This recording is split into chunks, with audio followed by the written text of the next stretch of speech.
Old man. Going overseas, you have to be brave. No, actually, I'm missing a story for someone. And he handed the phone over to Mom. The Vietnam There's War. nothing else to say.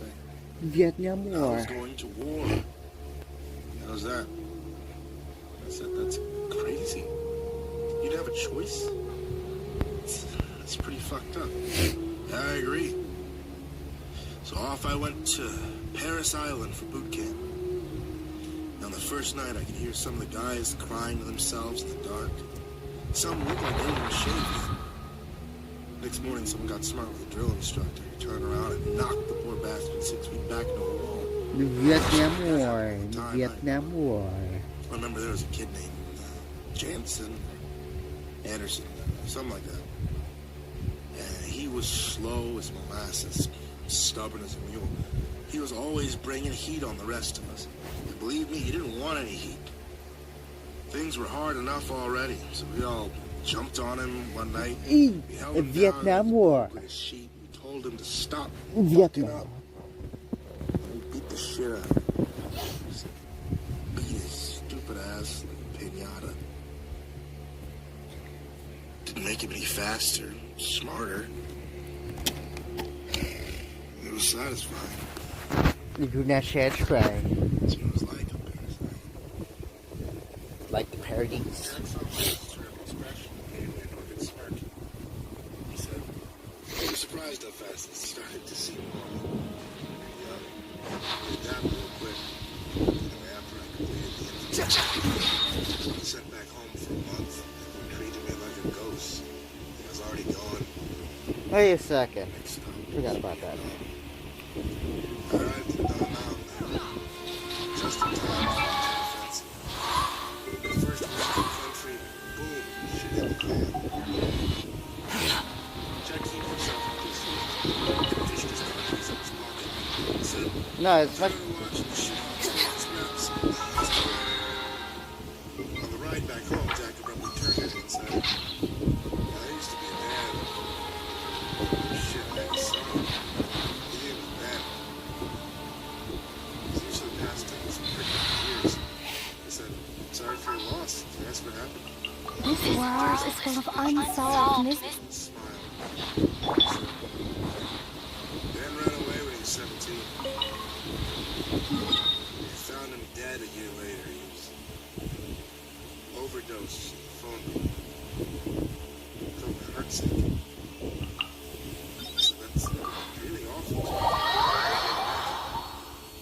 I'm sorry to hear that. Yeah, it was a rough one. After he was gone, I asked to push people away. I asked, why are you still here? He said, I don't know him.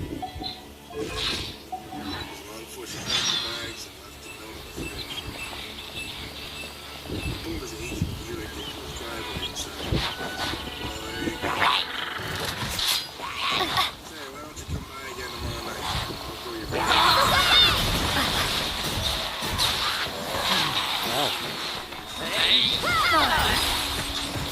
Oh shit, ouch.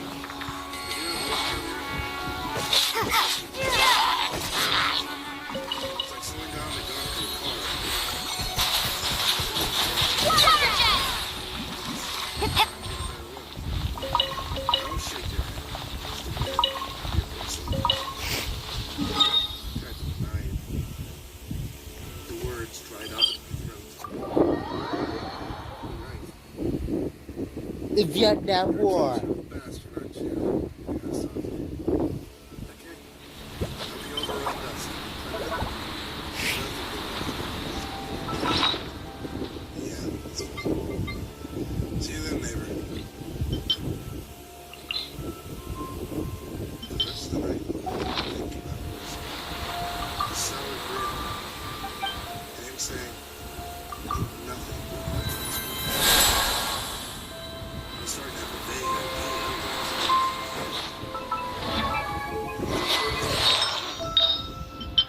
idea. The Vietnam War. Sometimes it's good to be just like confession can be good for the soul.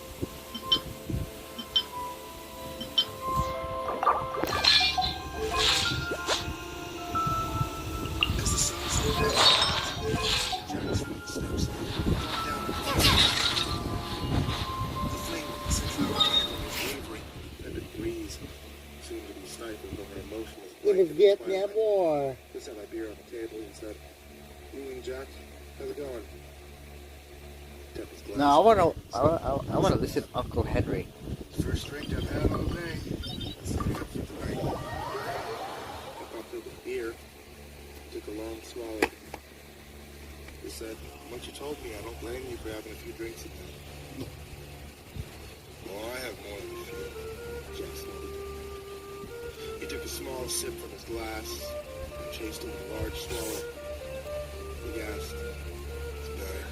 I needed that." The Vietnam War. Did you settle in? Quite a little, yeah. Still feels strange to go there. Just you wait. You get used to it. Jack assured me. Then you start to like it. Alone. Don't clutter up your life with bullshit. I guess so. I said nothing. It can be nice sometimes, too. There was an awkward silence. Jack lit a cigarette and rasped. "Well, let's get this rolling. Where do you want me to start?" Cautiously, I said, "You were talking about your son yesterday. You feel okay? You don't have to, but I feel like you'd like to get..."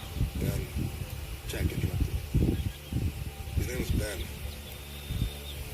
He raised the glass to his lips. I saw that he was shaking a tiny bit. He exhaled a cloud of rum fumes and mumbled, "I never told anyone the whole story. Well, here it goes. Ben was a good kid. He behaved himself, minded his mother. I was always hard on him, though. I was afraid that the world would eat him alive if he was too weak, so I tried my best to make him tough. He started getting an attitude with me. He got a little older. Being defiant just made me come down on him hard. As a teenager, sometimes I get fed up with smug little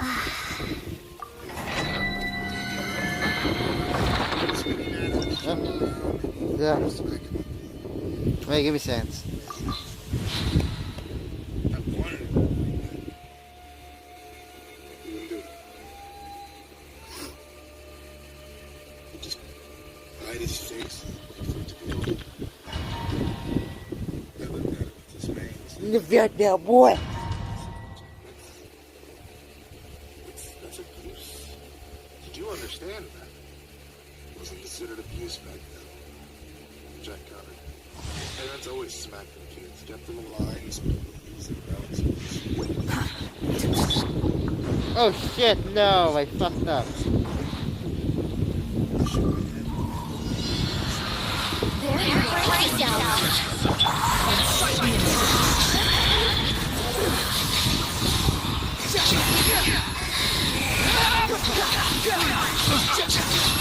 Search for it. Follow. Think you can get away? How rude. Let's play. The wind rises.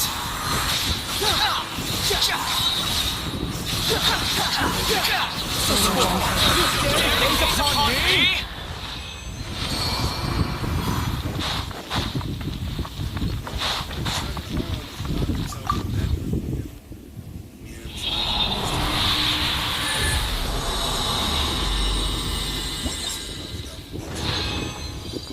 Whenever we were in the same room together, it was cutting tension with a knife.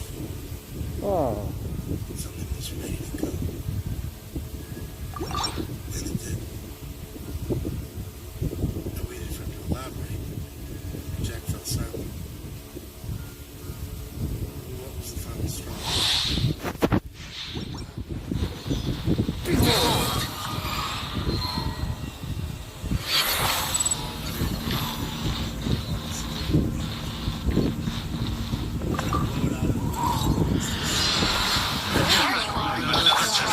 Time for takeoff.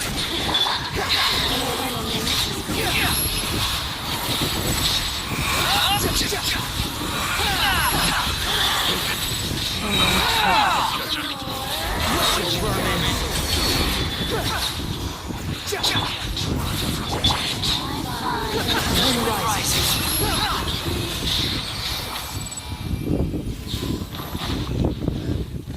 Really contained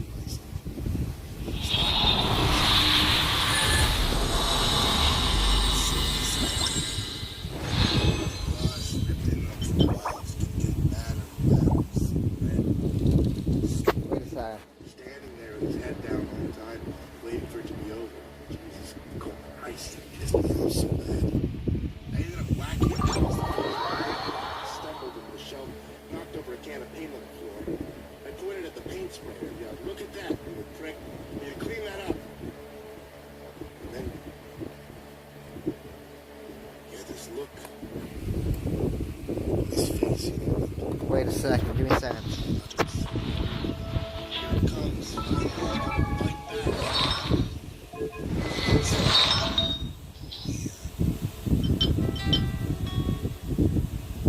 Jack's voice became husky again. He cleared his throat, took a deep swallow from his glass. You could see a film of tears gleaming in his eyes on camera.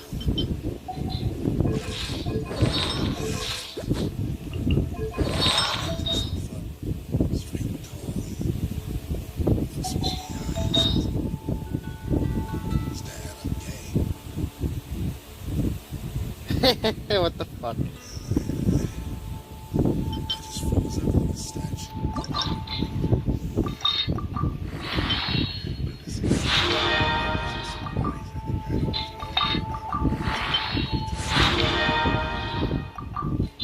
think I grabbed my shoulder. What do you mean, Billy? What do you mean? Then he didn't cower away from me this time. He pushed me back and said, "You know what it means? It means I'm gay."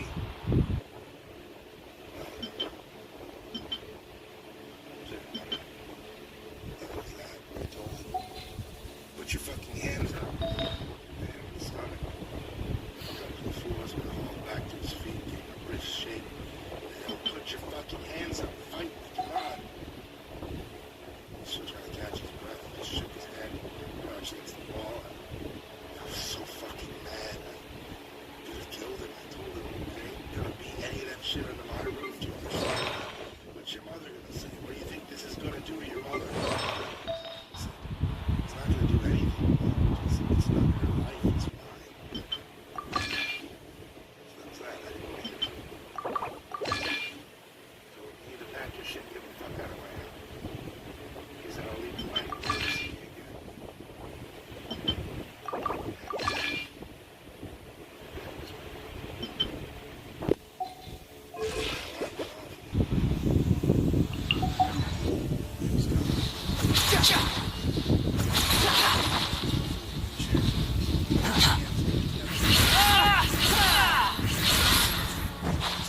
Wait a second.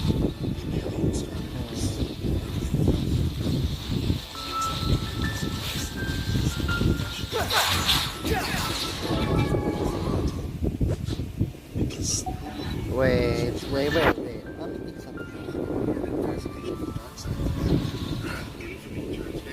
I have enough. Yeah, it's enough. Alright? Oh god.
Vietnam War.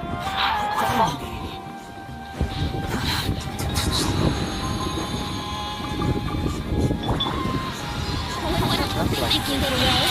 Here we go! Squall Fury.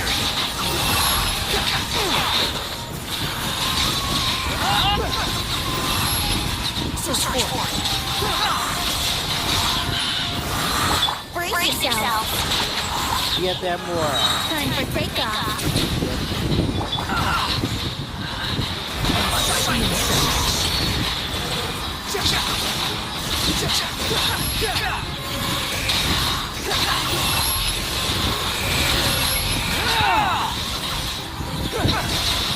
Upon the gale. Here we go! The wind rises. Search forth. That's far enough.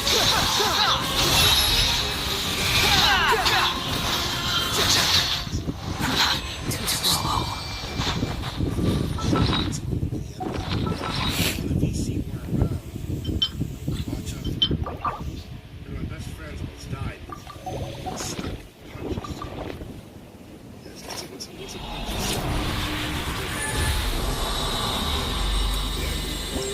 Sharp poke. You'd hide them in a pit. Put them in a ditch on either side of the trail. The sniper opens fire. They all dive into the ditch. Someone gets a nail in his head. And smear the pointy end with shit. Ready to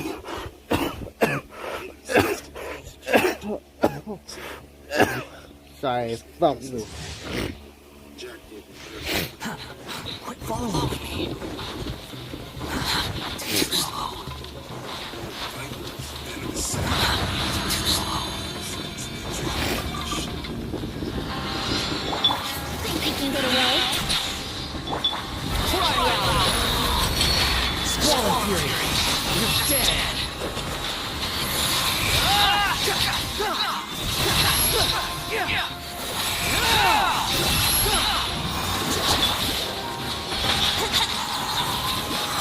Time for takeoff!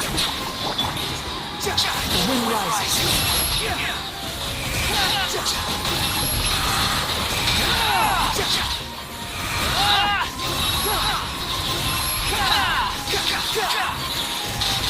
Wretched vermin.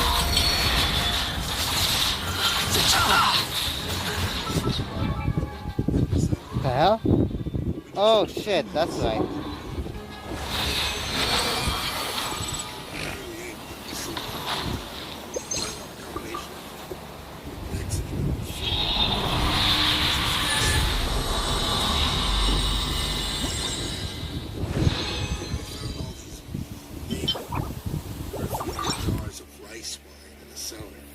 After the nightmare we just went through, you better believe we wanted to get that wine pretty bad. We all were scared. The NBA poisoned. Outside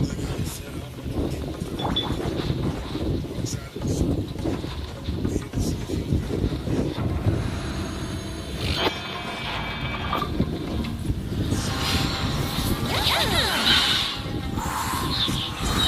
Think you can get away? That's far enough. How amusing.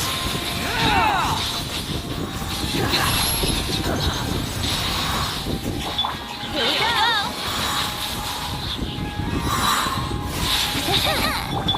The wind rises. Time for takeoff! Let's play!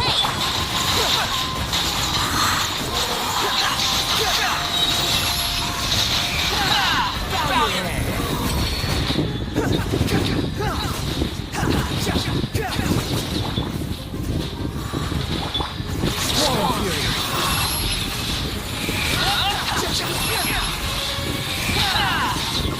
Search forth. Too slow.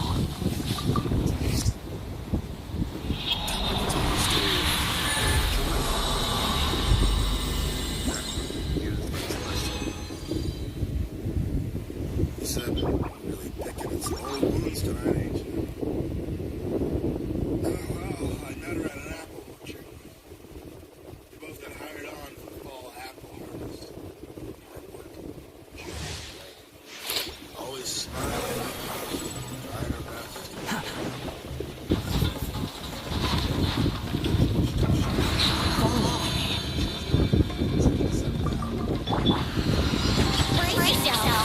you can get away?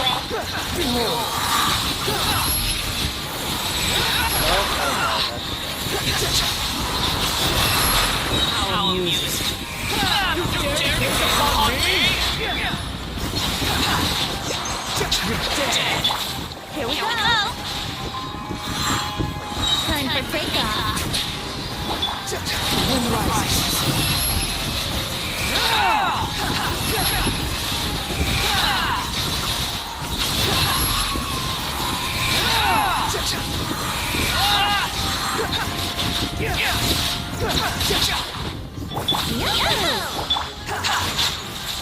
Squall Fury.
Time for takeoff. Squall Fury.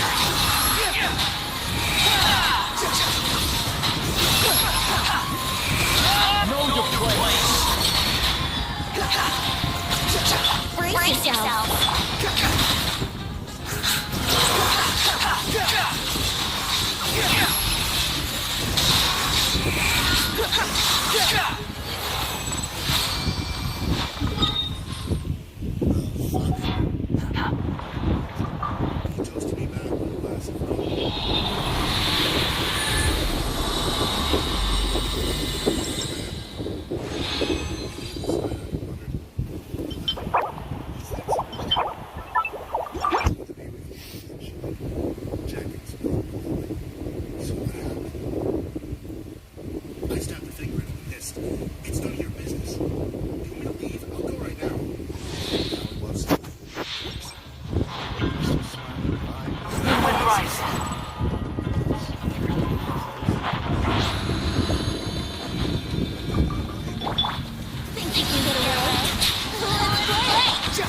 Squall Fury.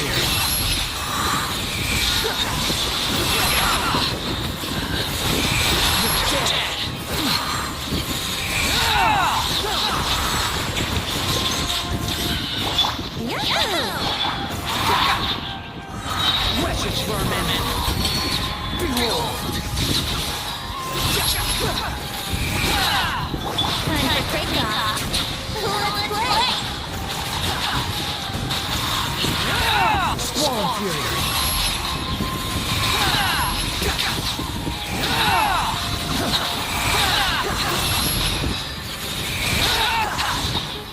Think you can get away? The wind rises. So score. So score. Follow me.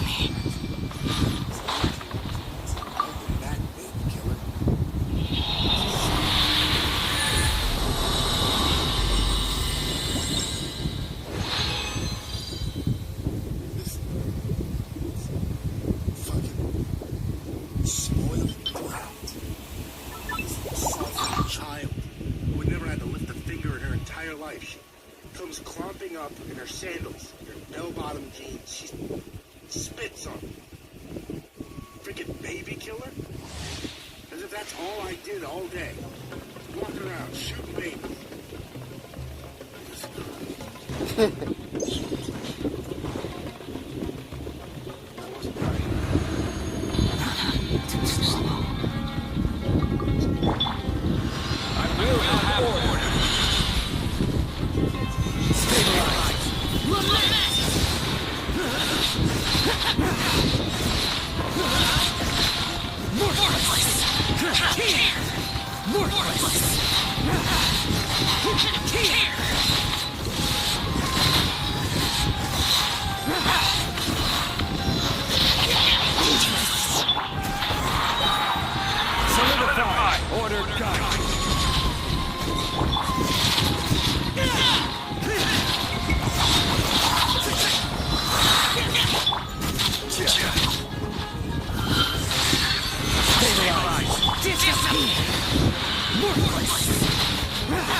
Nothing is completely black or white in the world. I mean, the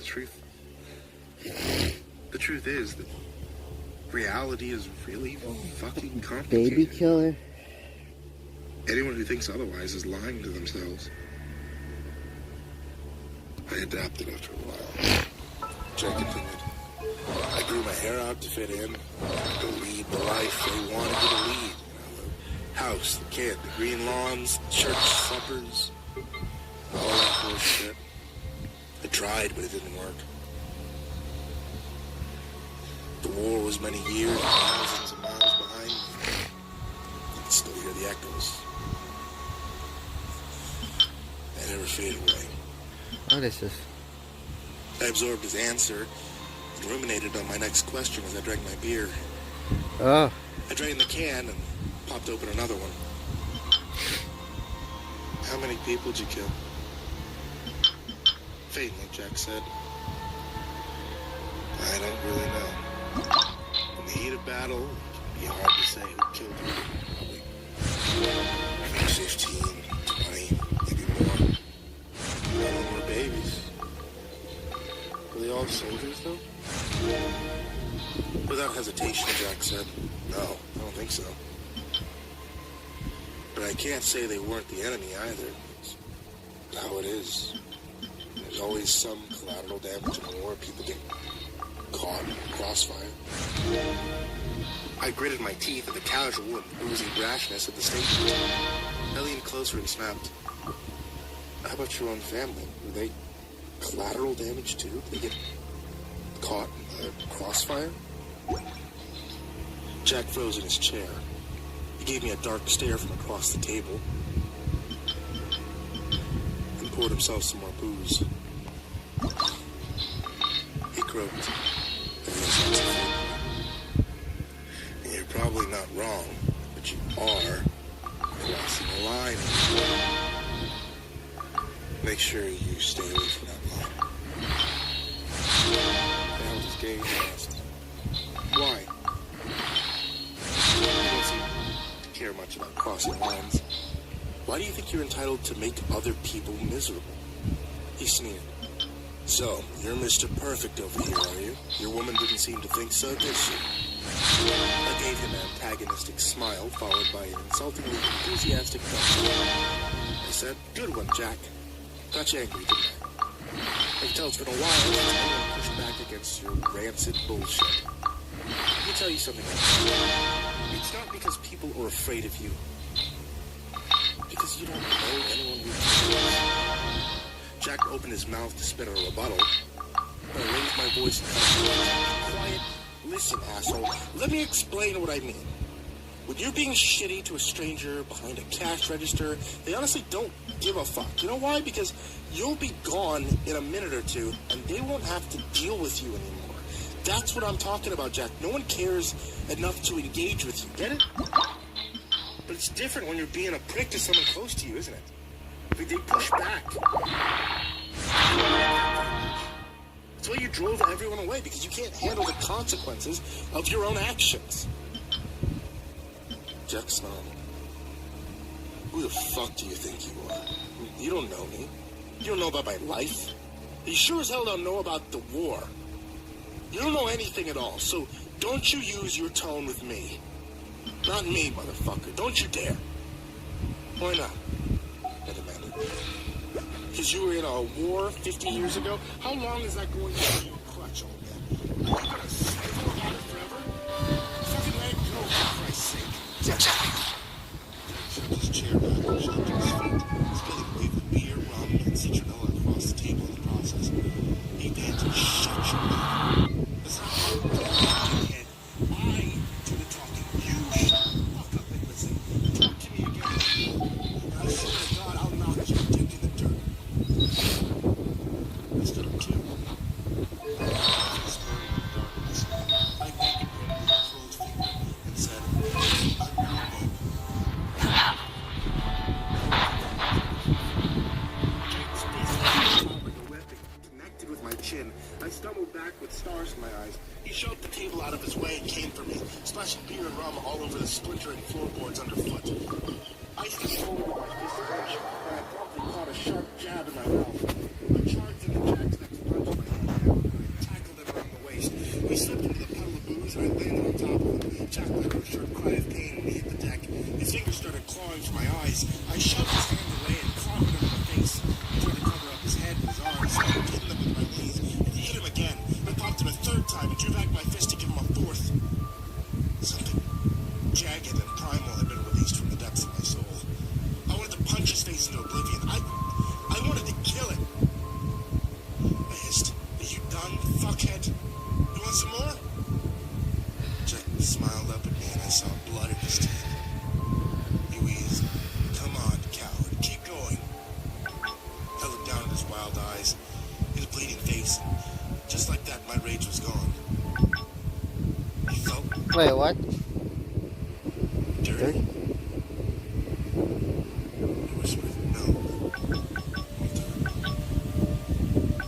I heard a door swing open somewhere across the street, and a woman shouted, "If you don't knock it off over there, I'm gonna call the cops." I stood up on shaky legs and spat him out full of blood over the railing. I hollered back, "Everything's fine. Mind your own business and go to bed." Jack sat up and mumbled, "You tell her, boss. Give her hell." I felt my stomach do a lazy roll in my gut. I grimly swallowed down a wave of nausea. I crouched down to stare Jack in his eyes. Quit following me. This is the thing you ever did.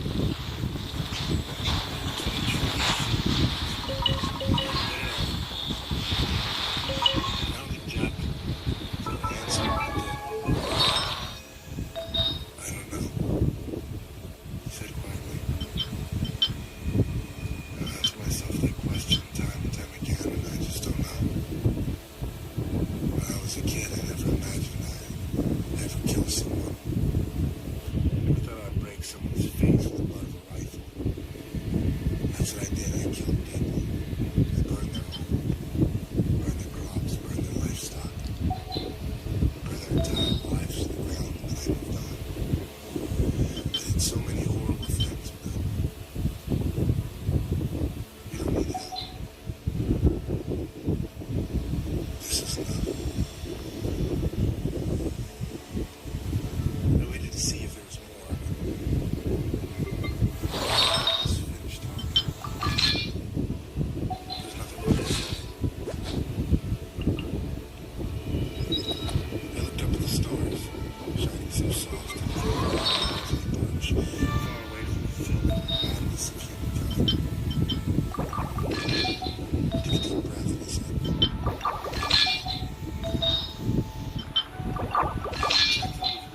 Don't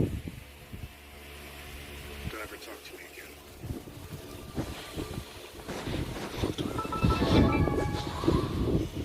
I marched directly into my bathroom and I in your face out of your console.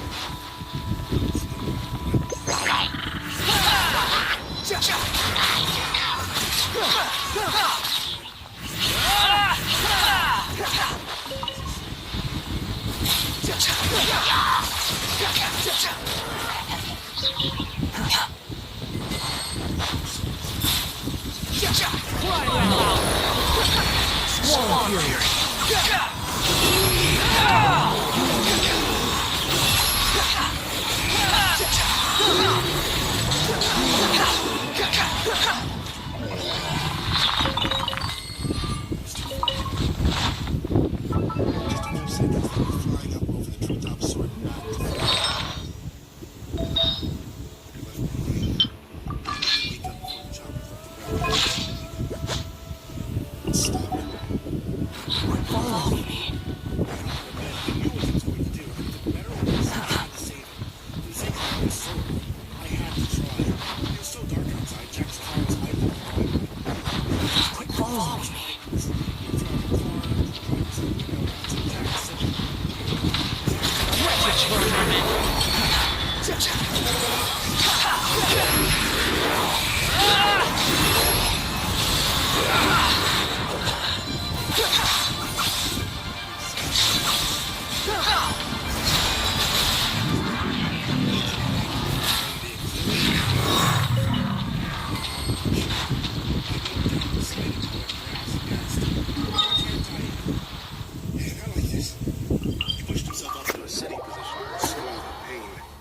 He said, "Why not?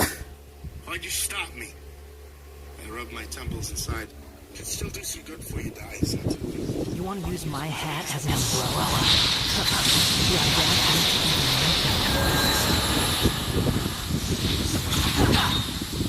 Volunteered a soup kitchen. The fuck are you even talking about? I said I was willing to do it. Or if you even tried, you're a human being. You take it from there, it's up to you. He held his left side and gasped. I think I cracked a rib earlier. Guess I deserved it.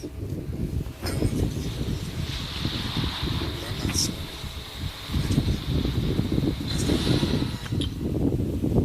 I called over my shoulder. Call the cops if you want to press charges. I'll show them I win, and they'll end up charging us both. So sleepy. I wish you good luck. I hope you find peace.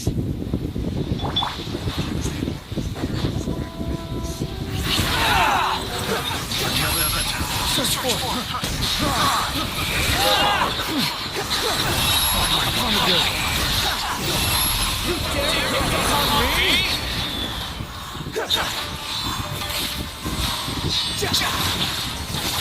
Behold!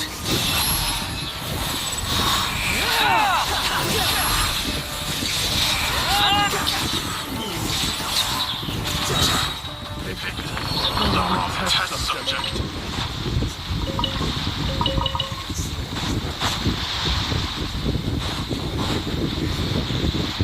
Wind rises.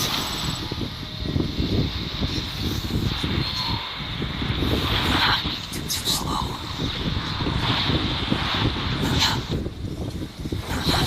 Too slow. Behold!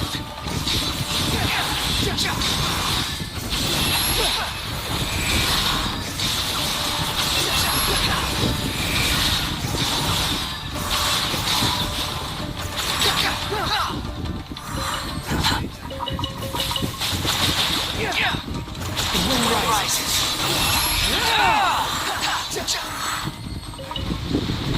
Follow me.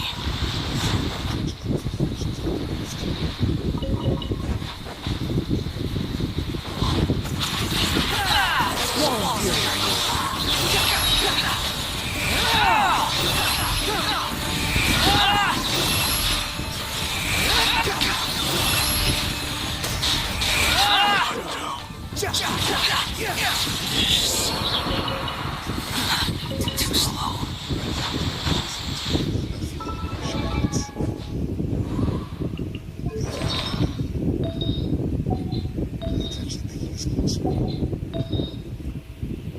expectations means no disappointments.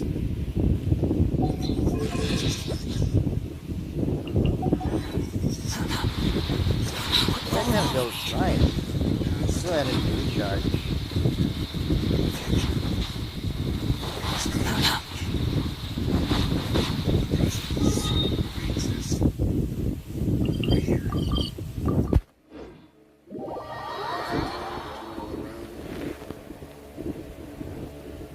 Oh, fuck my ankle. Shit. No.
Wretched vermin!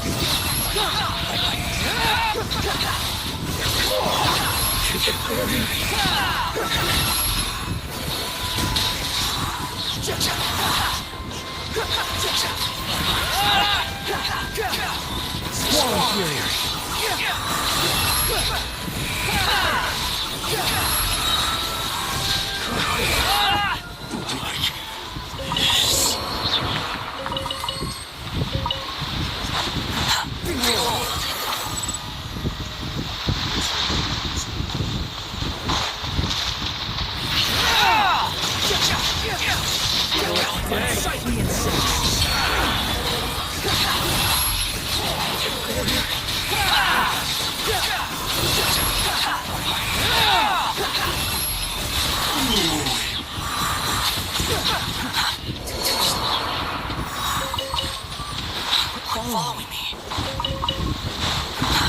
Too slow. Wind rises.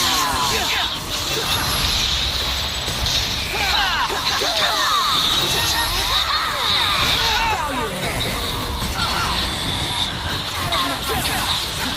Too slow. Swarm fury.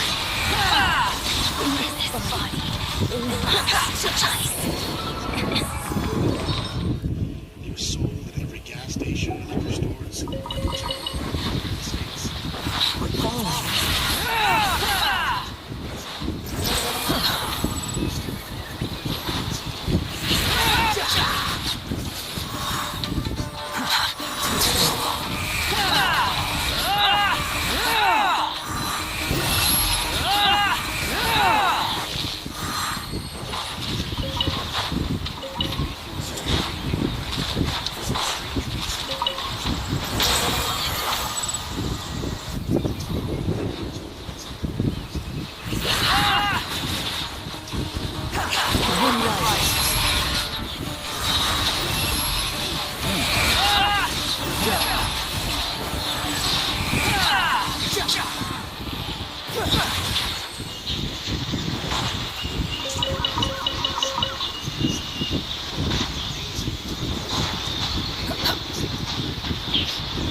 Teeth clenched and nostrils flaring. Honor slapped the leg.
Upon the gale.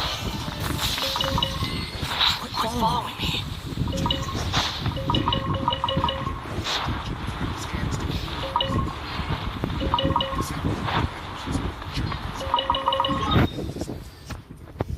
Liz, on the other hand, was so deeper into the couch. Distant smile on her face. What the hell is the deal with the lighter? He demanded. And why did you tackle me to the ground? Jerry, tomorrow's your birthday, right? Asked Average. How old are you, Turnip? I'll be 28 at midnight. What the hell does that have to do with it? There was that moment of silence. Relax. After that, the sound filtered into the room, coming from the movie and the television, which was playing a particularly violent scene. Man impaled by a sideboard. Finally, Spud spoke up. Oh, shit.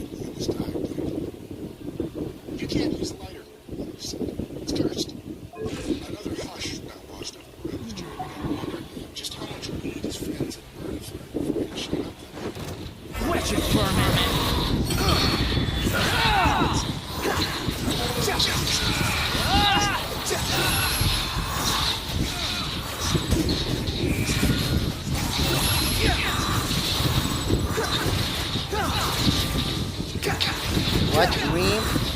Dream? No, he was Dream? Search for it.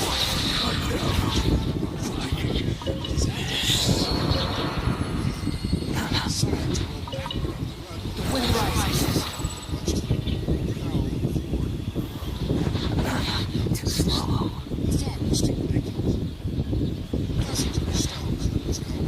Let's get down to business. Behold.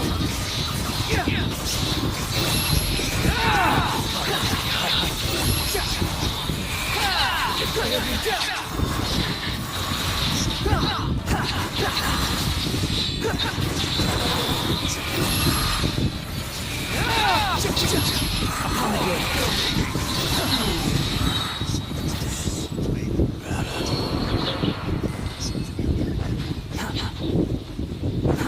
Too slow. Follow me.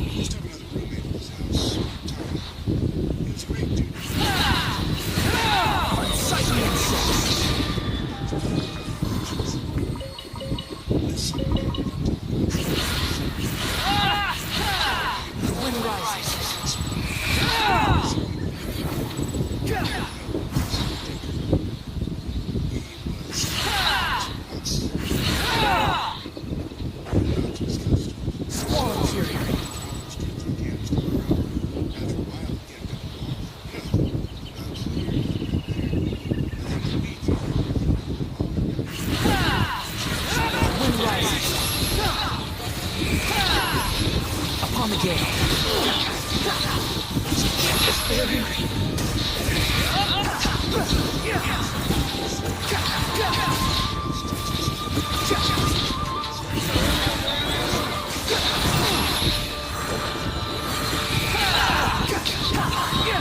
Search for it.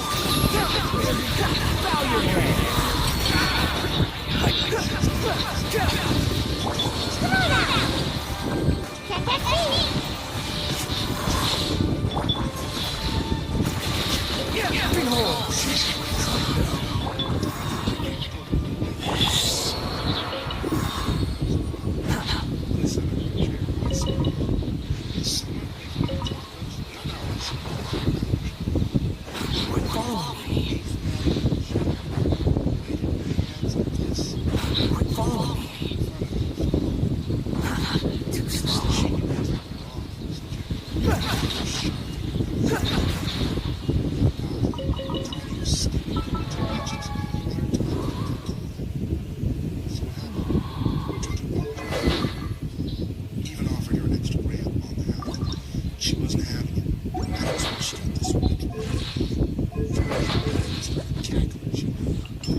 understand why you think my fear had anything to do with it? Have you ever heard of the 27 Club? Asked Annie. Jerry shook his head. It was rock stars. Keep the bunker next to the sun. Annie started counting names off his fingers. Jimi Hendrix, Kurt Cobain, Amy Winehouse, without ending, said Slim. Tom Henry is not dead, you idiot, corrected Amish. But here's the thing. All celebrities in 27 Club used one lighter, shooting for Tommy was 27, so was everyone in this room. This rain chick heard the rumor too and decided to mess with you. Laughed Jerry. That's what we thought. Check it out. Adams reached for a High Times magazine sitting on the table and began flipping through the pages. Once he found what he was looking for, he folded the magazine back and pointed to a picture in an article about Jim Morrison. In the photo, Morrison was leaving a nightclub. On his arm was a pretty woman with black hair and a fair complexion. That's her, said Annie. That's Raven. That's the witch that cursed us. Jim Morrison died a few weeks after this picture was taken. There was a white lighter in the room. Guess how old it was. Jerry studied the picture. You're saying the woman who came to buy weed from you is really a 70-year-old witch that killed Jim Morrison? She's easily over 100. The first member of the 27 Follow me. There's no end to this. Wouldn't like time for takeoff. Have fun with this game. Oh shit.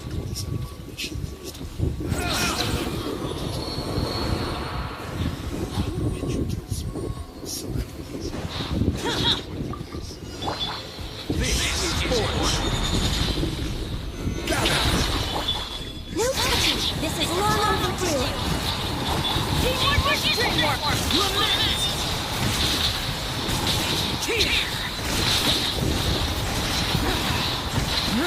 Worthless.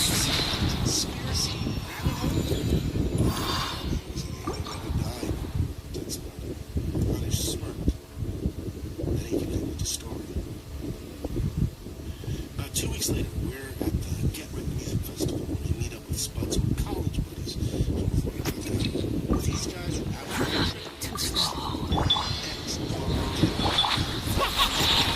Dare to mess with me? The wind rises. Think you can get away? First repeats its course. Unsightly.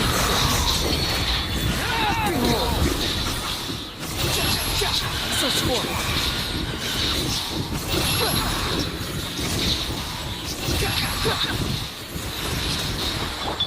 Yahoo!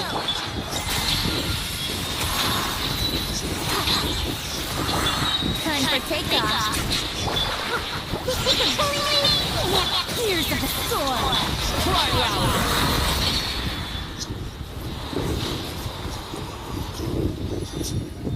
Others let out a disappointed sigh.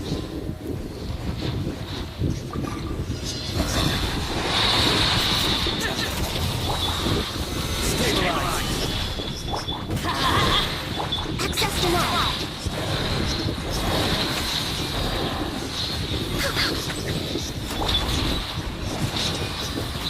I will have orders. For rapid weapons. No touching. Go ahead.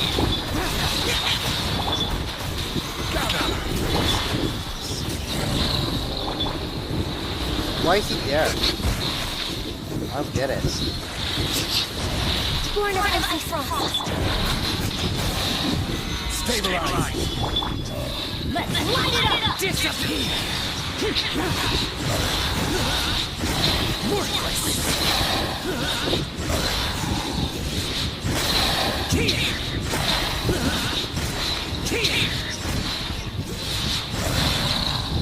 If it's so dangerous, why don't you just get rid of it? We tried, said Spud. But it keeps coming back. Think we just leave that thing in the stash box for you to find? It's true, said Annie. The Unites have to the festival, we decided to drive up into the hills to scatter Tom's ashes, get rid of the lighter. Kill two birds with one stone kind of thing. There's this scenic overlook that we all used to smoke at. You should get high up there, so majestic as fuck. Well, there's a cliff that drops straight down to the sea. Your journey ends here, Lord of Sand. Your sacrifice is ready.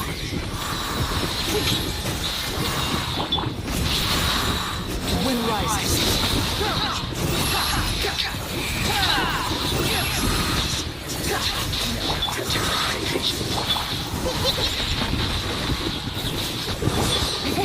Think you can get away? Come with the stick! Swallow fury.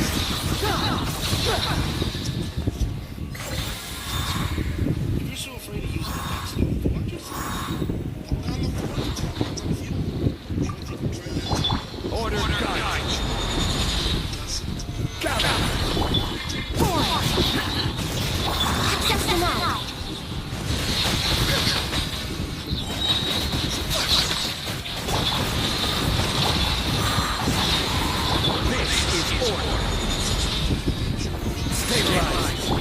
This is long overdue. No touching. Everybody stand back. We'll conquer it. One.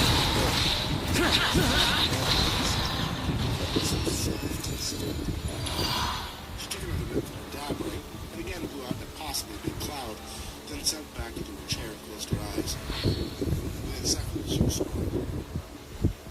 Liz was getting off her shift at the vape shop when her coworker Polly walked in and grabbed all the lights. Once it was clear, Liz wasn't waking up anytime soon. It was kind of slow, and she was trying to get lifted before work, but she didn't have anything to smoke it with. Luckily, Liz had her pipe with her. So she told Polly to snag it off the counter when she locked it up and immediately went back. By the time she caught up with her, Polly was already puffing. She was thinking it, and that's what she knows Polly had been using. That white lighter. When she asked where she'd gotten it, Polly told her it was next to the pipe. So, what happened? Asked Jerry. Did she drop dead in the parking lot like that other guy? She got shot, man, said Spud. Yep, said Anish. It was a closing shift. 10 minutes before she was about to shut down, some crackhead came in for a smash and grab. He was strapped. Plucked her 4 times before cleaning out the register. Poor girl was only 27 years old. Christ! Why? I don't know. And he shrugged. Because he was a paranoid tweaker? Also because of the white lighter, said Spud. Oh yeah, because of that too. Hang on, said Jerry. It's a wild story, but it's hardly evidence. Your roommate got into a car accident, which is pretty common. The dude at the festival had how many drugs in his system before his brain spazzed out? 6. For my count, at least. And as far as Liz's coworker goes, that's a really tragic, but sometimes stuff like that happens, especially when you work in seedy vape shops in the wrong side of town. Whatever, dude. He's let the lighter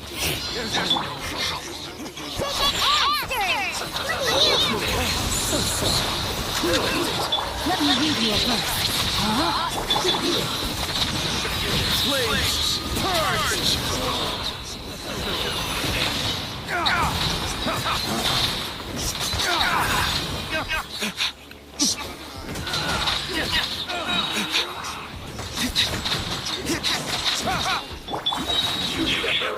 Witness the power of the rock. Frostbite. Anders and Spud lumbered out of their seats and made their way towards the door. Well, I'll see you tomorrow. Happy birthday. Lock the door. Wait, darkness! I'm going in! Fate is upon me. Let me scout. Couldn't let your guard down. No time to lose.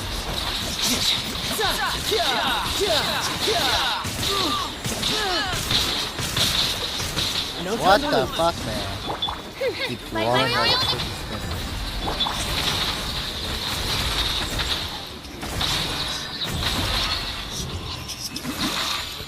He searched the table next, fumbling with magazines magazines, peeking in fast food bags, hoping to uncover a hidden match with a zipper. Anything to light his joint with. But he couldn't find a thing. There had to be another working lighter laying around the room somewhere. He checked the couch, sliding his hand between the pillows, blindly hunting for a lighter, lost.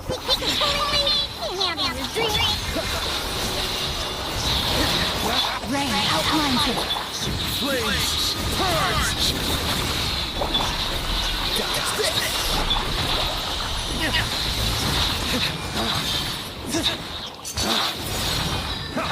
Holy shit. This is what will be frozen.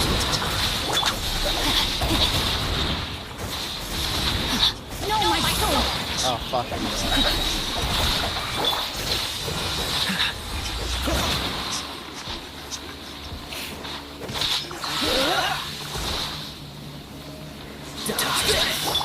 Let me leave you a burst.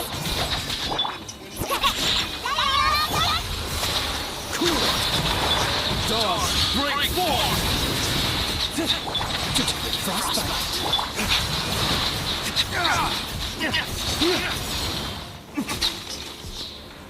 His friends wanted anything to do with it. They'd probably be happy if he took it off their hands. But the fire at the end of the joint paused one last time to admire the surge flame.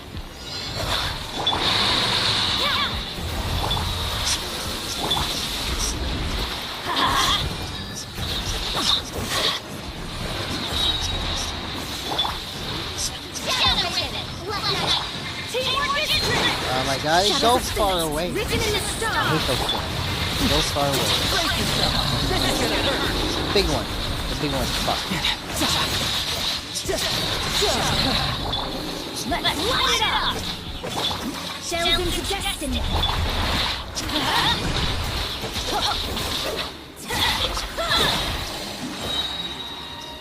Everybody stand back. Let us go. Fate is upon you. What are you doing? Go there.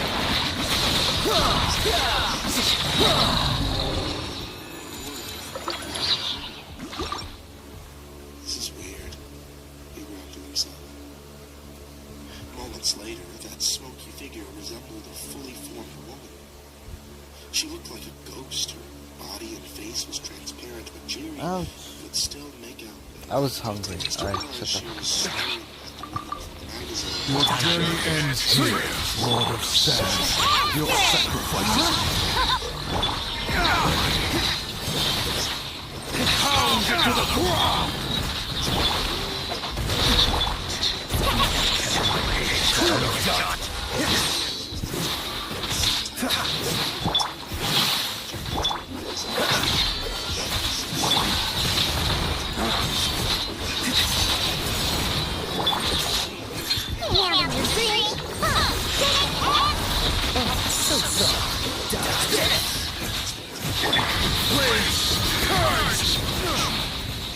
What?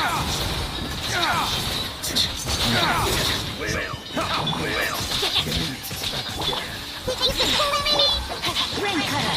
Rain outlines your fate. She reached a hand towards his face. He swung ripping the tongue in a last-ditch effort to protect himself, causing her arm to disperse and puff of smoke and for a sure.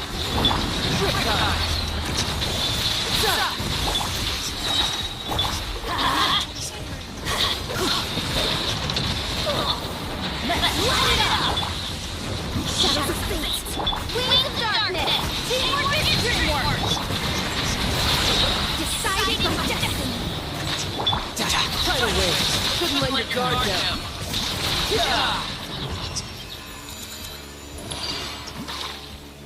You thought the curse only worked on Tennessee?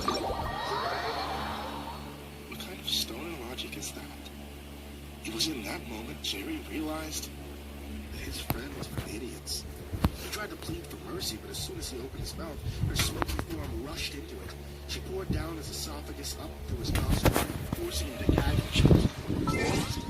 His throat screamed with pain.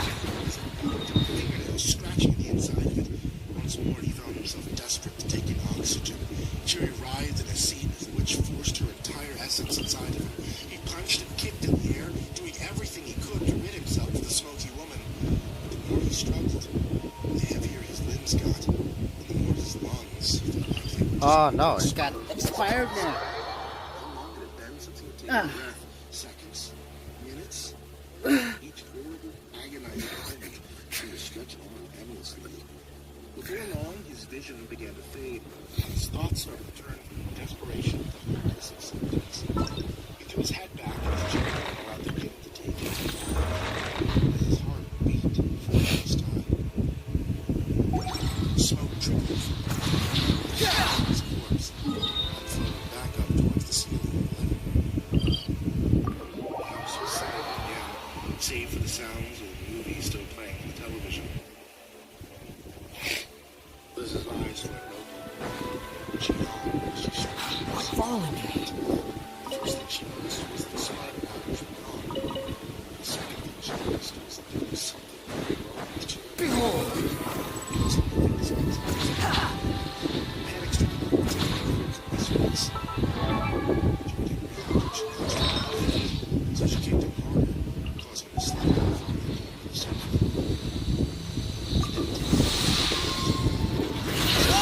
Wind rises.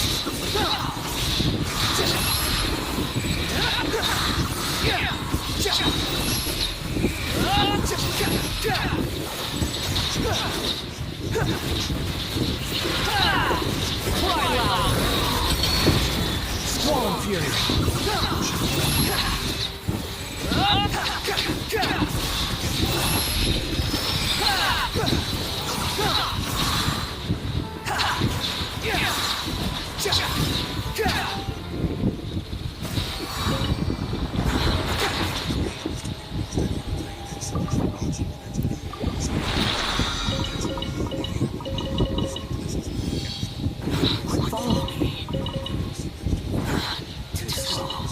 Oh yeah, it's a little bit more fun. And as always, I would like to give a big thank you to everyone who's supporting me throughout the weeks. You guys are real MVPs to get this thing going, especially while things have been Do you like to see my cat? the past couple of months, and things have been getting crazier and crazier as time goes on.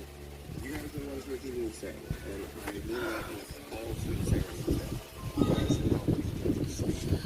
So, in my personal life and my professional life, I give a very big thank you to Quit following me.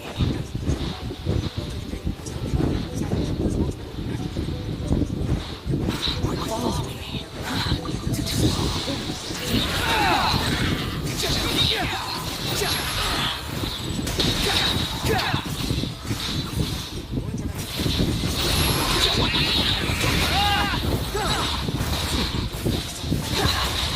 Wretched vermin. Quit following me.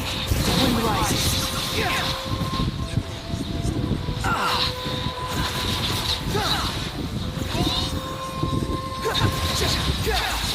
Swallow fury.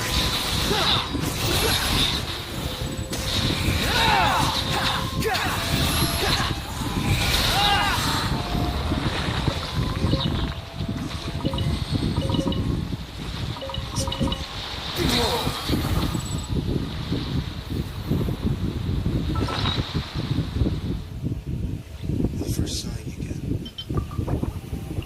this. Those campfires. Something that makes you feel connected to nature. Let's get done with this.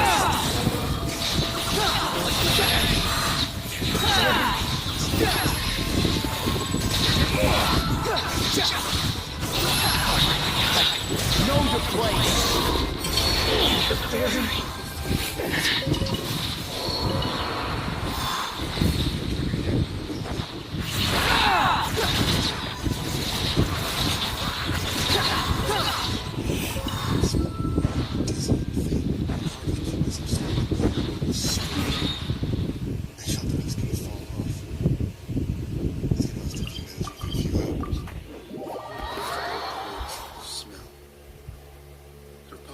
Oh shit. Is the only evidence you have so far that will connect you to the beyond. It's the first step to recognizing this reality of experience isn't so easily understood. Let's do it slowly. As you keep moving, your first encounter with the campfire will be the most difficult. You'll see a flicker of fire that's turning into its You tell yourself that your eyes are playing tricks on you. It seems as though each time you look away, you can't find the move. The key is to stay focused, no matter how much your eyes burn, or how difficult it will feel to There's no need to exchange pleasantries. It's rather pathetic to force a conversation just to occupy silence. It'll be a black hole drawing you towards Wait, it. me turn off The that. closer you get, the faster it will come to you. There'll be something different for everyone when you first sight it. There'll always be a place to sit down. The fire will fill you with anxiety as you get closer. I felt the hair on the back of my neck stick up. Shit. As I stood there facing it, realizing that the legend, they were all real. Part of me wanted to turn along the way. Relax. Couldn't turn at all. The mesmerizing flame told me it wouldn't be possible. Instead, I would need to wait and watch. Stay on campfire.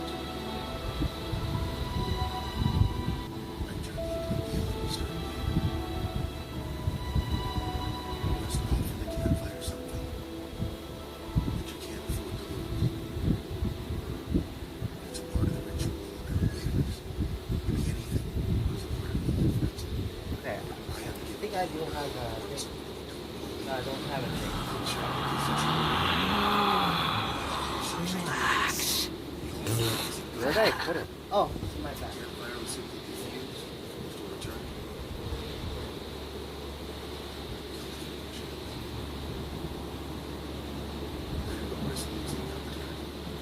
I took up Swiss Army knife and held my hand near the wall. There's no such thing as pure freedom in this world. The blade touched Even the wind cannot blow on forever. any sense. Basically pressed down as hard as I could, blood spewing out as flesh was torn I back. hear it. The blade made a quick cut.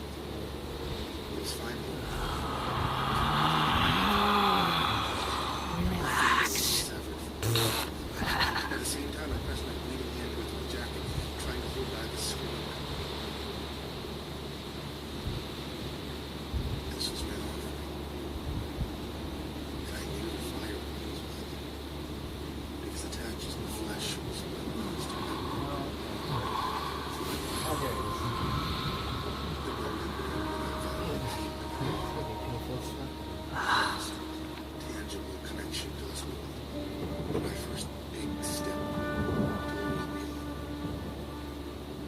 The bleeding still throbbing through my body as I picked up the ragged piece of flesh. I tossed it into the fire. The inferno blazed up, clouding my vision. There's no need to exchange pleasantries. It's rather pathetic to force a conversation just to occupy silence. Things and rushed in the woods towards it. I wish I'd hesitated. I wish I hadn't taken this insane journey. There was no turning back. Relax. Past the point of no return, the wandering campfire was guiding me to the ultimate truth of existence. And I was dragged towards it. Fish. Too slow. Have you ever tried? Oh, no, it's affected. Yeah. Yeah, get fucked. Yeah.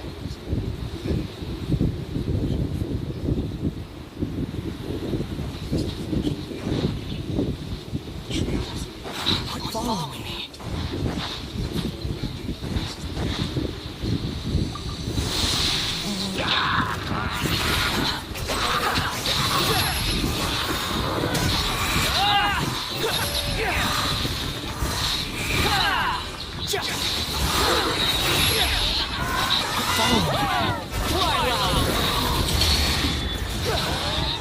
The wind rises.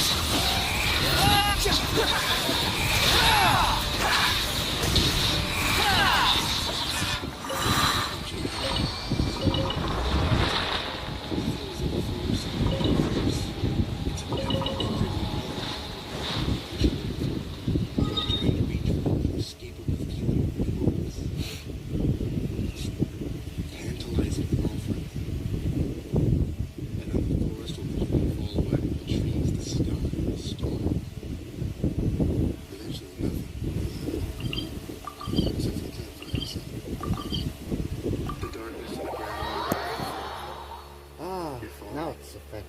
Oh, yeah. Stop it. Yeah. It's rushing Yeah. towards you again. You're gonna fall into the flames. Yeah, it's, I have an infection.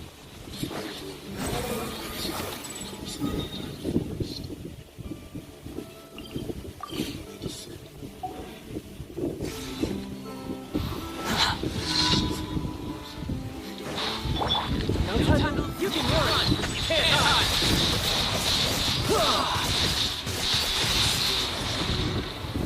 Who's next?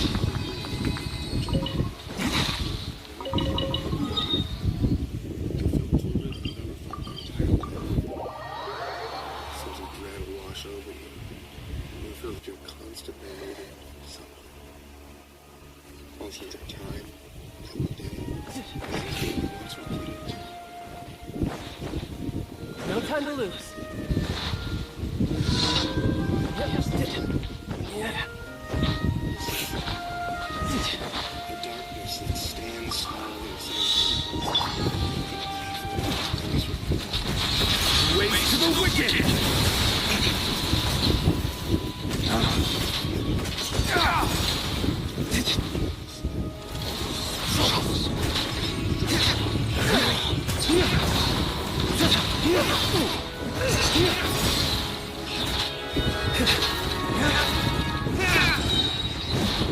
Dog, break form!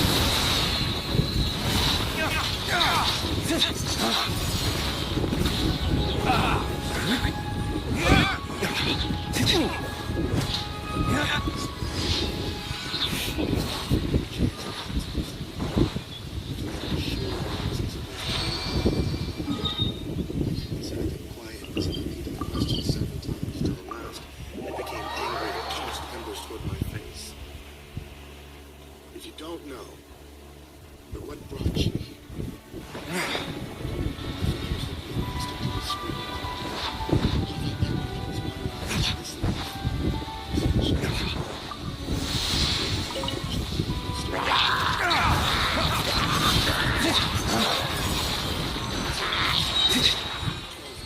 Please, purge!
Squall Fury! Too slow. The news called it the worst accident in the history of the state. And it's still new. I don't know if it's true. My dad saw everything that I ever loved. Still standing. The wind rises.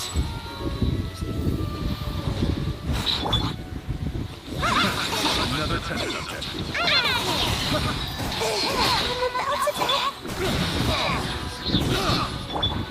Wretched vermin. Squall Fury. Subject.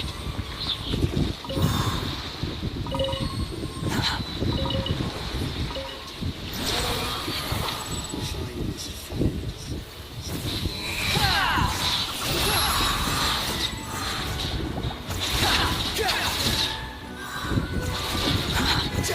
The wind rises.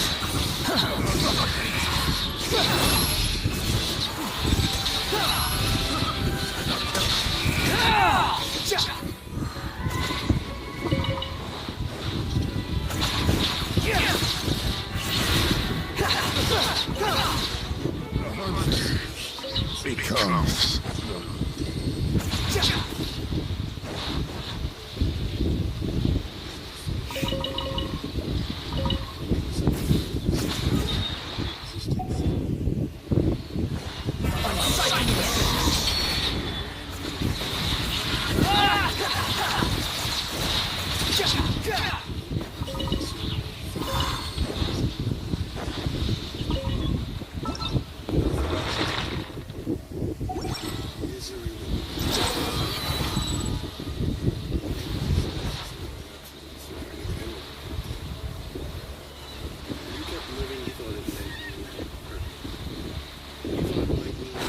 Follow me.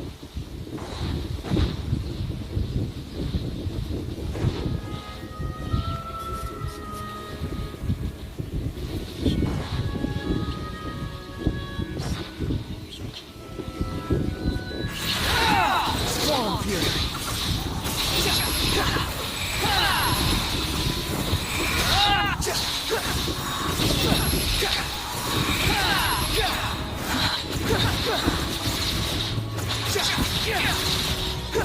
Behold!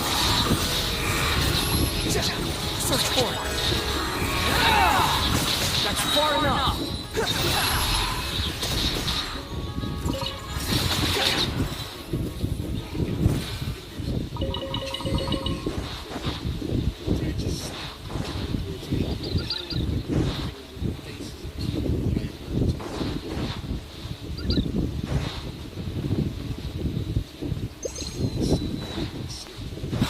Follow me. Wretched vermin.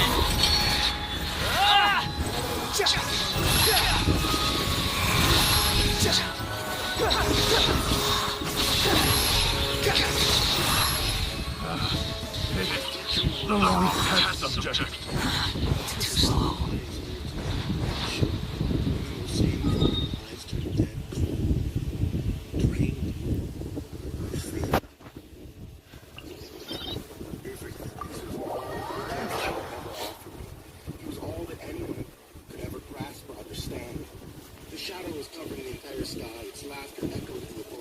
Sharp spikes rippled across the floor. The canopy became filled with falling knives. My back was torn to ribbons. My running soon became a crawl. The wind rises.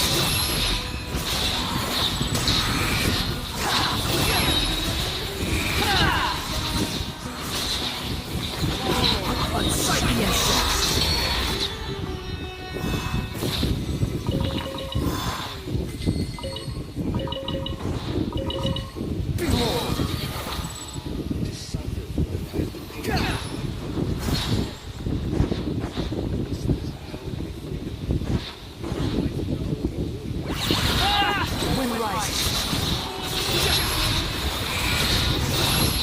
Upon the gale.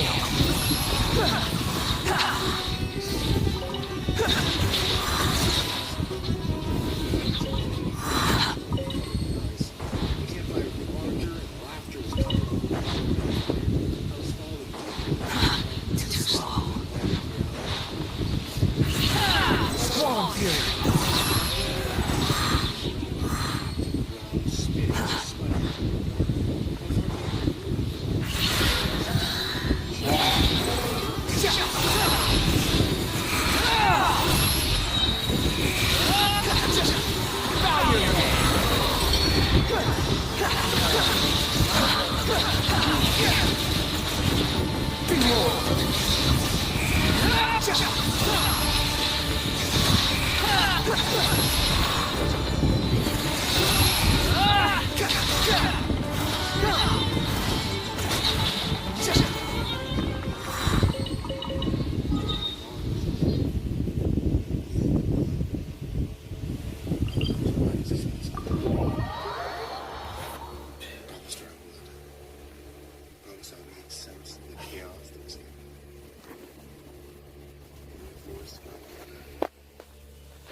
Follow me.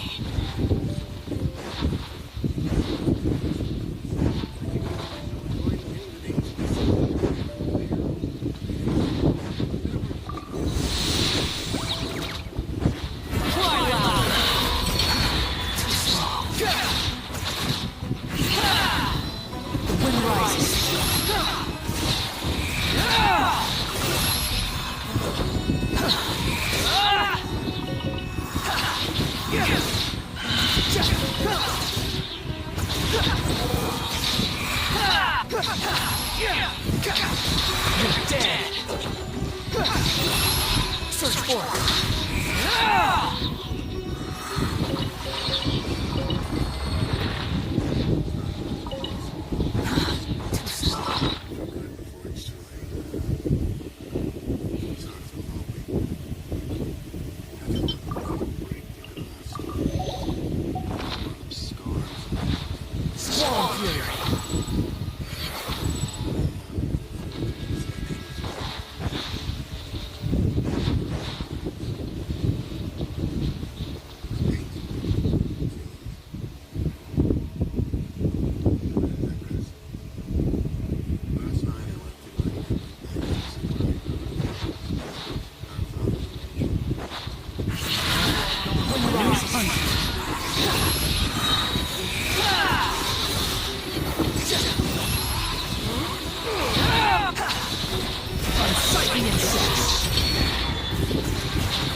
This world is full of unsolved mysteries.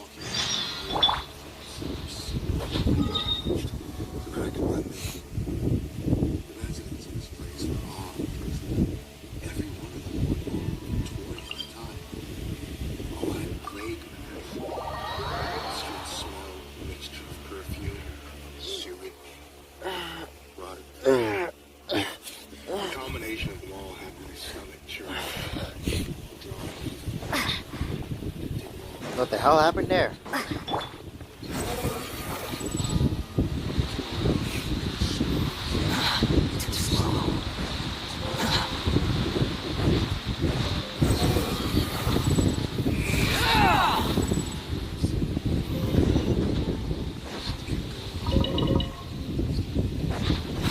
Follow me. The wind rises.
chair.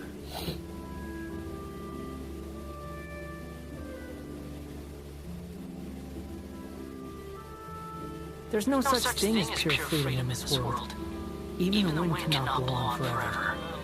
Hey there, kids, it's me, Mr. Imposter. Before we get started on tonight's story, I'm just going to give you a quick warning that I never really do on any of my stories, but it felt appropriate here.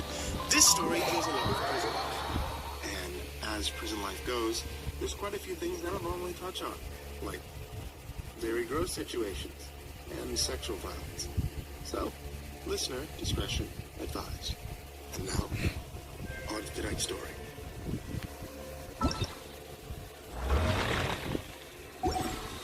Squall Fury! Big Rob grunted. Billy Tremont. Then hauled hard on the joint, decimating into a smoldering ember between his thick fingers. Yeah, him. Billy Tremont. He was a hack who worked the night shift. And I tell you something, he was just as dirty as they come.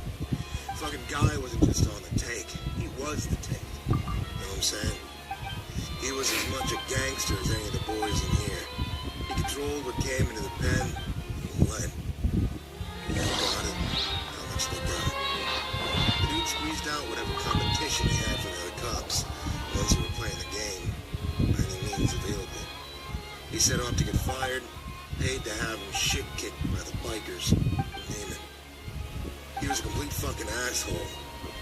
He was also real good at getting you what you wanted. For a price. Well, it's a fact that people love a mystery. Especially people who ain't got a fuck all to do with their time. A few people pulled together some cash. They came to Billy. Because if anyone could find the answers to their questions, Billy Tremont could. Billy laughed, telling them they'd love to take their money, but couldn't do what they were asking. Says that the weird little bastard didn't have no file, as far as I can tell. Don't know who he was, why he came here, or where he came from. No one does, and that's the goddamn truth. The guys called him a bullshitter, and Billy got serious on him. He narrowed his eyes, said to him, "You guys don't think I tried to find out for myself already?" Far as I can tell, the kid just sort of popped up into the fish tank out of thin air. Looks to me like everyone just kept processing him along, because no one wanted to admit they didn't know who the fuck the kid was. Call me a liar again, I'll beat the fear of God into you. It was clear that they weren't going to get anywhere with Billy, so the guys, "What kid? Wait a minute, man. Which one's the kid?" Richie's eyes looked like black bottomless pools. Remember that. He'd always sunk deep into the mindless tar pit of addiction by then. He was past a point of no return. You could see it in his eyes. "Shut up, dummy." Rob turned to Mikey and made a gesture that said, "Please continue." Mikey gave Rich a cold stare and said, "So the guys give up and said, fuck it then. And that's that for a while. Life goes on." Sometimes a day when Billy saddles up to one of the cons while he's sitting in the morning chow line and tells them he's found some information on fish, if anyone still cared to know. Billy was looking bad, they say. Looked tired. Looked scared. That night, Billy comes to see the guy in his cell after lights out. He asks the guys for a smoke. And Billy had quit smoking years ago. Billy says to him, "I don't want any money for this. Keep your lousy fucking money. I don't want to be the one that can't sleep at night is all. You pieces of shit got him into my head. I couldn't get him out. Fuck you for doing that. Fuck you people sideways." The guy said Billy Tremont's hands were shaking. So fucking bad he couldn't hardly get his smoke away. No, Billy tells the con, the curiosity had been eating him fucking alive. So he spent some time thinking on how to go about getting what he wanted. Then, picked his mark. Billy always had his ear to the ground, you know the type. He knew this and that. He did what and where and why. He knew stuff about people. He knew that one of the suits in the office had a bad coke habit, kind of raging habit that most people can't afford for long. He also knew that the suit and the warden were both banging the same chick, the warden's secretary. Now, Billy gave him a quarter ounce of good rock cocaine, told him what he wanted. Promised to shoot the guy an 8-ball on top of what he'd already given him, if the guy could deliver the goods. Well, so he came back to him a few days later with the sniffles and a file folder that looked older than the Bible. Made out of some rough, crumpled old cardboard, dry as dust. The office stiff says the warden's secretary told him where to find it, locked up in a cabinet in the warden's office. Said he put himself in all kinds of dangers to get it. And he wanted more than a ball for his troubles. He wanted more than a quarter, too. Billy told him that he could either take the ball or Billy could let the warden know that one of his minions wasn't just a cokehead and a thief, but he was dipping his wick into the warden's honeypot, too. But Billy told the suit that the ass fucking the warden would give him wouldn't be anywhere near as bad as the one the wolves would deliver. The guy shut his yap, took his 8-ball, party ways. So in between drags of his smoke, Billy tells the con that the first documents in the folder were pages taken from a court transcript. Some backwater courthouse sitting way out in California. They were handwritten with old-time pen. Billy says, you know, the kind you had to dip in a fucking inkwell, then pat dry against the blotter so the shit Oh would no. Not even thing. all the dates, kids' names, and all school. But he figured that the first documents in I the gotta folder read. were from the late 1800s. Nick snorted. Not even fucking possible. Mikey shrugged. Here's what it is, Nicky.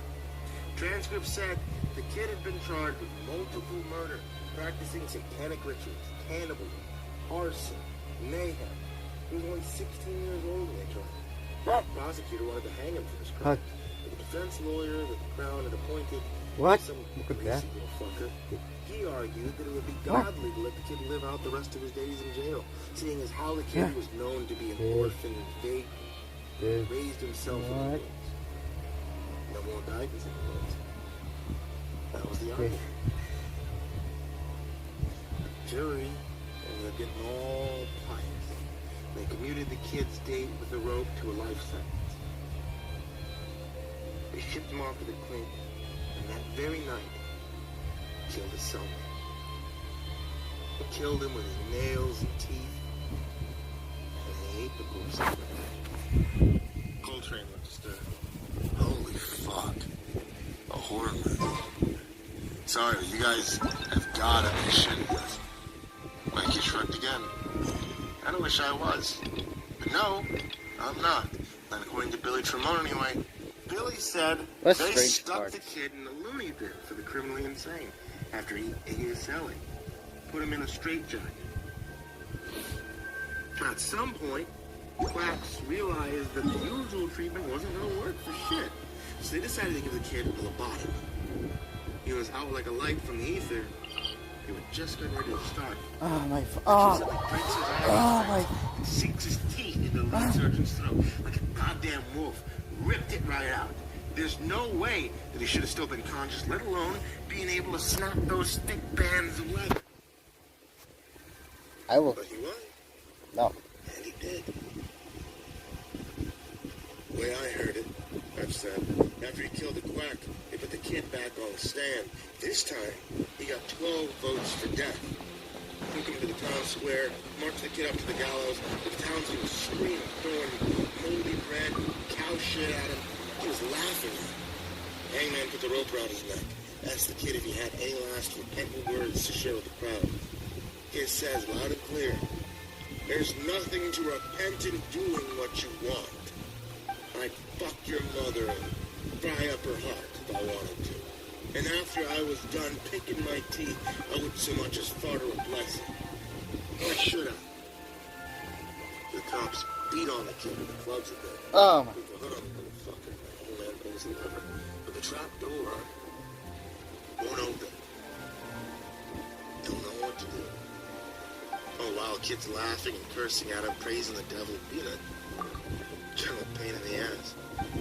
People were screaming for him to swing. Oh. Getting ugly. Ah. Fast. Someone gets divided. keep moving. They just put the kid up against a wall and shoot him. Nah, I have a medicine inside me. Only that didn't work either. Guess I have a wound. His words From became thick accident. and slurred. Sounded like the hooch was starting to lose track. Nah. They put the kid up against the brick wall. 5 cops took aim. 5 cops pulled the trigger.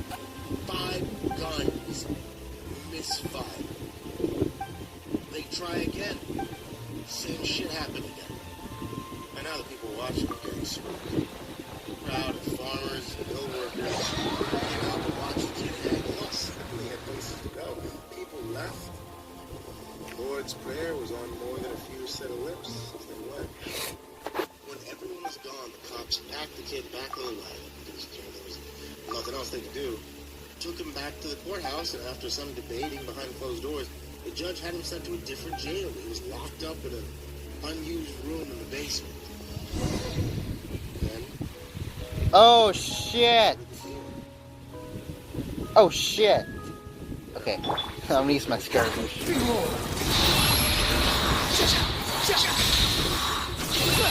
Search for it. You're dead.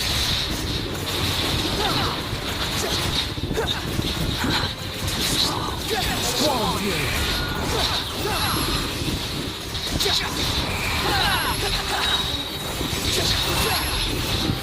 Bow your head.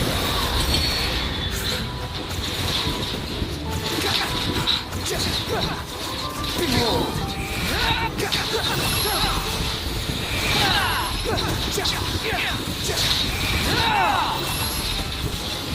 another good question. They didn't kill every single brain cell. Mickey slug dies in more than an obnoxious beach. Grimmest. Billy Trumps had extremely fucking old mugshot. Oh, And a report to the Board of Corrections from sanitation. It was written sometime in the 50s. He'd been down in the old basement of that very same prison where they oh, it hurts, man. He was down there checking out the shit. Ah, damn.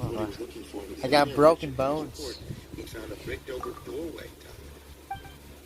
Curiosity got the better of him. Tore away the crumbling old bricks with a crowbar. Pried the boards off. Popped the door open. You know what he found? A skeleton. She muttered. He was struggling to keep his eyes from sliding shut. No, nothing. That's what he found. When he forced the door open, the room... Don't tell me it's free fights. It's free fights. Look at that. Look at that shit.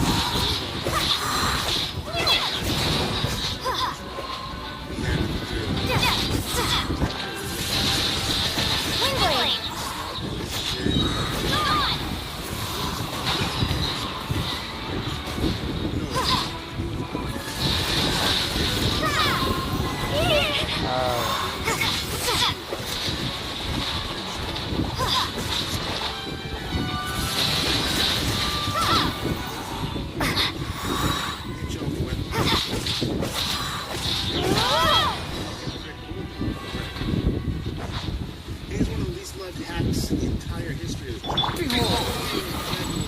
died in the wool piece of shit. He was still a few years south, retired when this all happened. Late 50s, I'd say. A huge, fat, red-faced motherfucker. Meaner and fuck. Free fights. His Let's blood go. pressure was right off the scale all the time. There wasn't nothing he liked better than to find an excuse to smash some unfortunate bastard upside the head. He'd do it with a sock full of quarters that he kept hanging on his belt. When you heard the jingling of the chains, you straightened up, you stopped fucking around, and it was gone. That nasty old fuck was in a mood. That you steered clear, kept your big ass shut. So they put this fucking guy on watch in front of the kid's cell. They did shit. He was all alone too, no partner, nothing. This other Axe didn't like the fat mouthy fuck right away. Night after night, just him, this creepy. Normally, this wouldn't have been very good for the con being watched. Being alone with a tired, grumpy bulldog, no witnesses. It's been a long, long season in hell for most cons. It's too short of the white boy dummy to get now. Like kid who got mixed up with something stupid, wasn't rich enough to buy his way out of it. Like this fish. Whoa. He was something else entirely. Mikey paused and forced out a big gulp of Pruno. Hutch jumped in. Well, old Bulldog only lasted for about a month before he got his shift supervisor and requested he be taken off the watch. The head screws office door was open at that. Some dude named Tags or Rags or some shit I can't remember. Anyway, he supposed What the hell is that? most of the conversation while he was waiting to the warden. Is it a ghost ship? Why was he waiting on the warden? Richie mumbled. As per usual, Richie wasn't really getting the main focus of the story. Fucking ratting on someone, right? Fucking goof. Those fuckers. Rat needs to get hurt, bro. Fucking rat needs to get... Jesus, Richie, go on the nod or something. A waste of skin. Hutch looked dangerously displeased. Richie grinned a big, goofy grin and whispered, fucking rats, though. Hutch frowned at him thunderously. And continued. So, Tags or Rags or whatever, here's Bulldog say that he wants off the watch. What amount of watch? Why? Oh, yeah. Doesn't like watching this. Boss has to do what's a part. Just wants off the goddamn watch and that's it. So, head screw huffs, puffs, blows him off. Gives Bulldog some shitty speech about not wanting to abruptly change everyone's schedule for one fucking guy. We did do that. Little Johnny wouldn't see his daddy up in the fucking stands and he'd fuck him up like guilty. That sort of thing. Oh! Okay. Something there. I'm an idiot.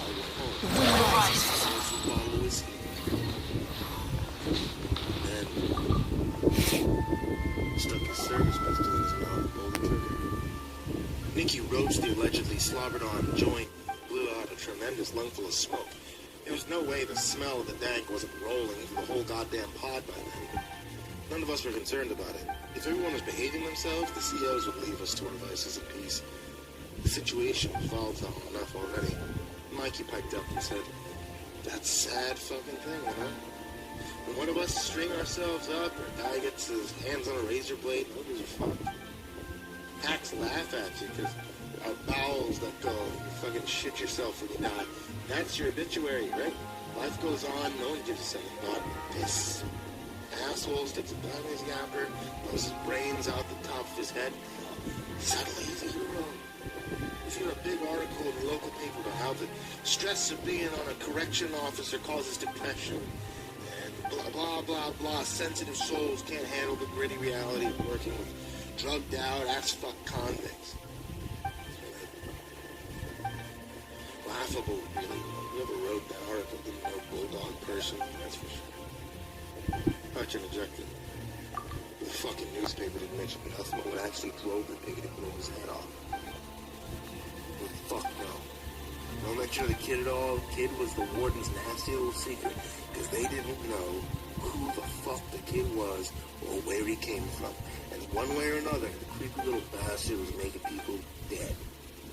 All they had to go on was an old court document. Read like a horror book. Passive mention of a sanitation report. Black and white picture of someone who looked like the kid. Couldn't possibly be the kid. I was suddenly aware I was getting a bit freaked out. And the soft red gloom stoned out of my tree. Every word that Mikey and Hutch uttered seemed frighteningly plausible. I cleared my throat and announced, I gotta tell you guys, this is a fucked up story. Getting creeped out down here. Hutch blinked down at me with inebriated surprise. Shit, I forgot you even down there.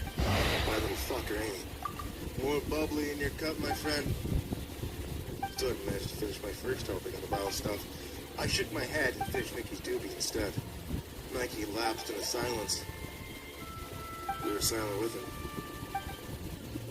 In the silence, something dawned on me. I said, hey, Mike, when they brought the kid to a different jail and walled him up, after they couldn't execute him, that was this place, wasn't it? When you guys first saw him, he wasn't a big fish at all. The kid was the oldest con in the entire joint. That one's pretty smart, Mikey. You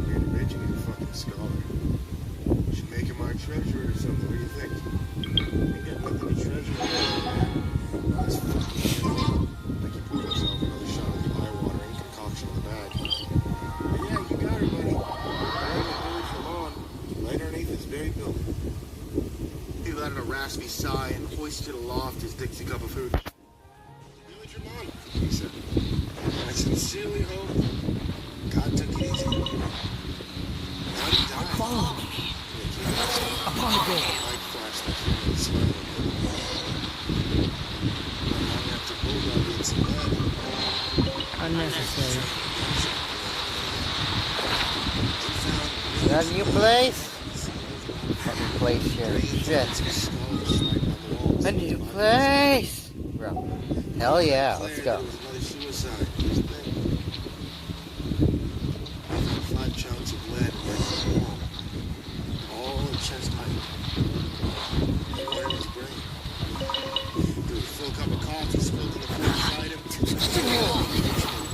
Clutched his free. Oh! Back against the wall, letting a scornful gust of air. Rift House.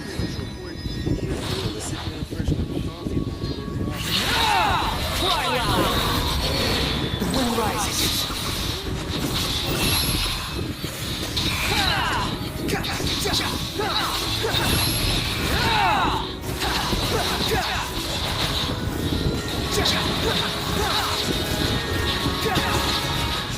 Behold!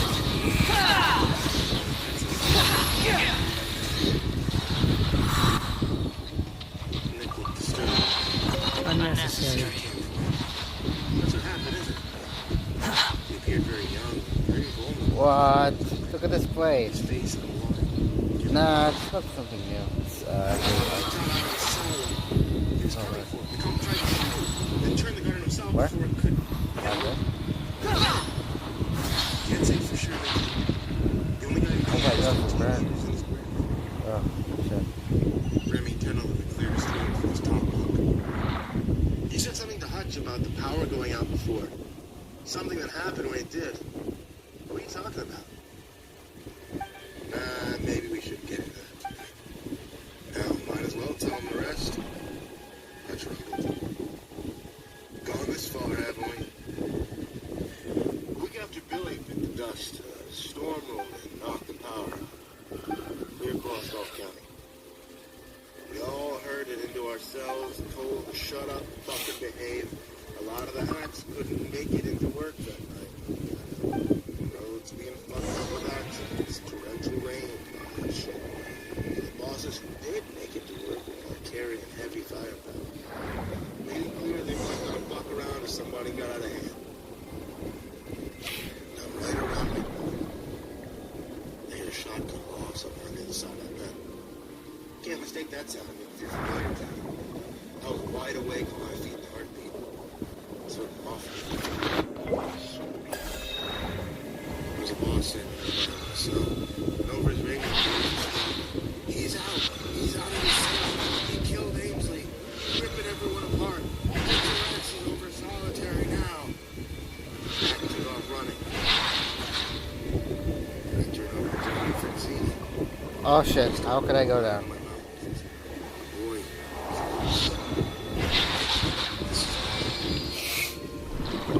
It was dark in there, but I'm pretty sure I saw Johnny cross himself. Frankie's eyes glittered at us in the semi-darkness, glassy from the drink and wine from the memory on his lips. There was a second gunshot.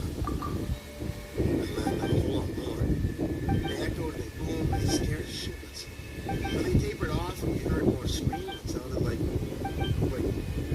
animals at a slaughterhouse were squealing, buck wild, and breathed their last.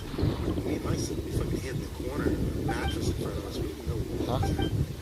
Just the hacks tried to shoot something, and they didn't fucking succeed. I'm not afraid to admit it. I was shitting my pants. I heard feet come slapping across the cement, then 3 hacks sprinted past our cell. Watch them. They weren't just running, they were fucking sprinting the hall and past the window. See their faces for a second. They were wild with fear. I've seen anyone look like that before or since. They were hollering at him as they passed, asking him what the fuck was going on. They didn't answer. They didn't even hear us.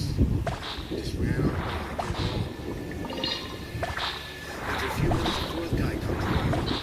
He's limping. He's those rifles grudge. Got left behind, I guess. He was looking over his shoulder. situation. Actually, the phone was shredded and torn on one side of his body, flapped around like rags. I yelled, "Hey, what the fuck happened to you guys? What's going on?" We stopped in front of the cell. See the guy a little better now. Wished I had. It was Aimsley. He wasn't dead. Not yet. His right arm had been shredded to almost nothing. What? It was just a few flat pieces. Strange shadows and blood barely holding the bones together. His right thigh was missing huge chunks of meat too. Most of the foot. The guy's face was gray from blood loss. His eyes were like burned. Two pieces of round, murky glass. He was in shock. With his mouth trying to find some words and say, "I think I'm dying." Then he turned out that the girl. There's more than blood on the floor. Yeah. Okay, that's enough. Whatever, said. His voice quivered. I don't hear you more. I don't remember asking if you did. Like you asked. Then you turned his naked lips and went silent. Let's continue. I heard something else coming. It's like a runner on all fours. Someone with claws. I backed up against the wall as far as I could go, and Johnny came down to the bunk. His blanket pulled up around his face. Came in fast, ripped past my cell like a fucking blur of arms and legs. About 10 seconds later, I heard Ainsley start wailing. Siren. Awful. Death scream. Nothing else. It was such an awful fucking sound. It took me a moment to understand. Ainsley was just screaming. He was saying, "Mommy, it's eating me! Mommy, it's eating me!" And then I remember I was screaming right along with him. So was Johnny. The whole pod was screaming. Remember that, Mikey? All of us, 200 murderers, stick-up men, fucking screaming. Unison, little girls. And I'll never forget that. And later, like you said, quietly, Hack finally stopped making noise. We all did. I mean, you could almost taste the terror in the air. Sharp and bitter. You could smell Ainsley's blood. Coppery smell that gets in your throat makes you want to retch. So quiet. Silent as a tomb. You could heard a pin drop. Slowly. So slowly. A figure comes strolling into view on the range. A kid. Red from head to toe, completely covered in blood. Guts. Shreds of stuff that keep sliding off of him, dripping onto the floor. He wandered right down the middle of the range. He was carrying Ainsley's head by the hair, dangling beside his leg as he walked. I watched him as he passed by. I didn't breathe. Not once did I even fucking dare to breathe. The kid ambles up to the hack shack, just as casual as can be. He puts Ainsley's severed head on the ledge of the window. And he walks out in the middle of the lane. Raised his arms, pointed at all of us. Each individual cell. He was marked for each and every one. Marking us for death. When he was done, the kid walked back waking. Disappeared from view. It was the last anyone ever saw of him. Just gone.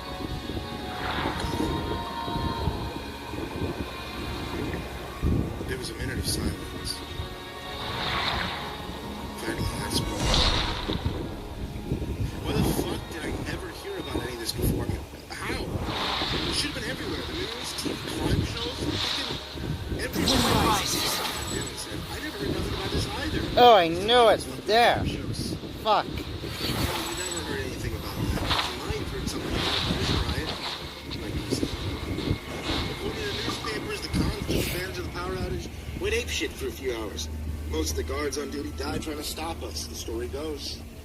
The government funded a swell new electronic locking system, all because of what happened. fury. No. Hurt me.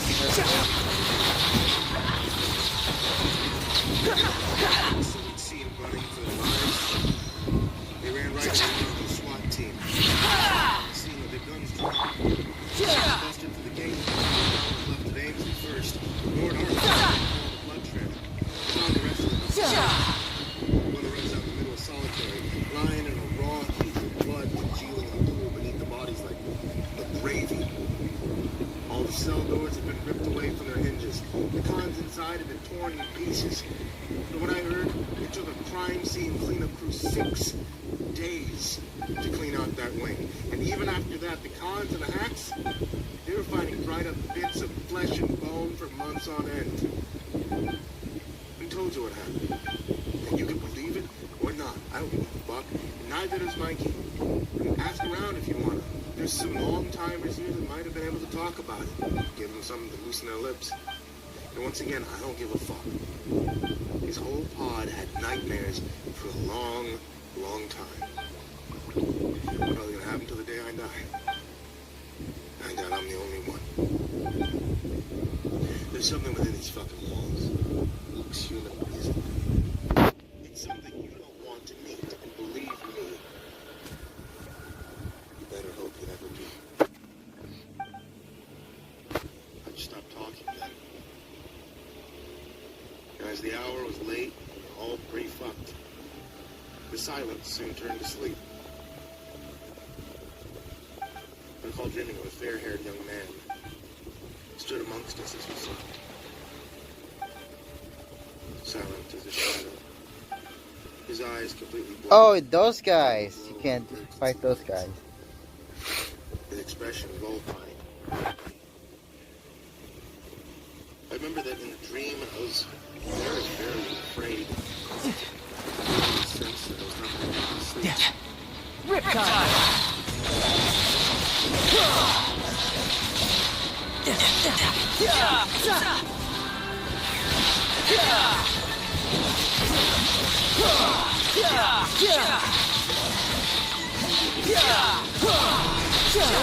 Brace yourself!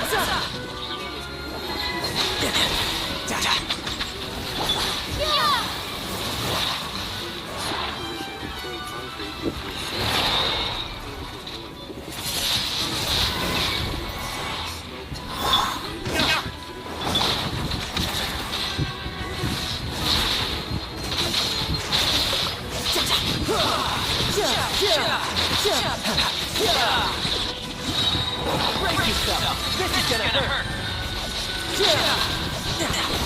Yeah, it's like Startle, bitch. No time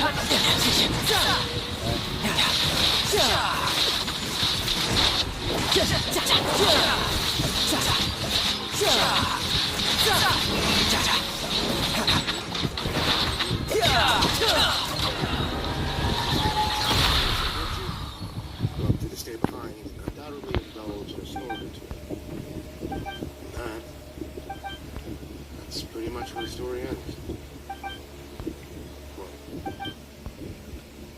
almost.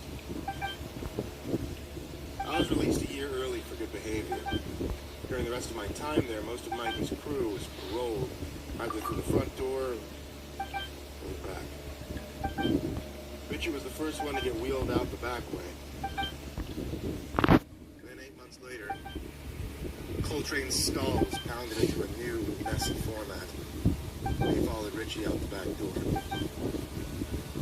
6 months later, before I was uncaged, Big Rob Hutch had a heart attack. He was walking upstairs that led to the tier above ours. He fell backwards, clutching his chest. He was dead before he somersaulted over the last few steps and landed at the bottom. So for a while, it was just me, Mikey, Nick, and a few casual homeboys. Boring. The crew unraveled at the seams, and by the time I was paroled, it had ceased to exist. A few months after my divorce was finalized, I got nostalgic one night. Decided to try and find Mikey online. Soon enough, I did. Well, it was obituary.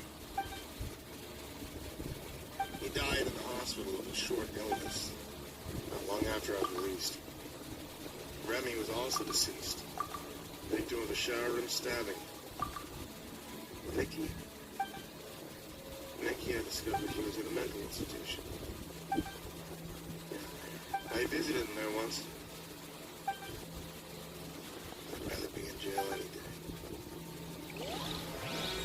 Most patients had been slapped into subsurface on their heads. There are a few others who just strange. Gaze made me feel unsafe. For Christ's sake. I did time in a federal penitentiary, you know. I was shown to where Nikki sat by himself at a table. Instantly recognized me and we greeted each other like old friends. Made small talk. He seemed completely normal to me. I didn't understand why he was in there. Oh, now it's here.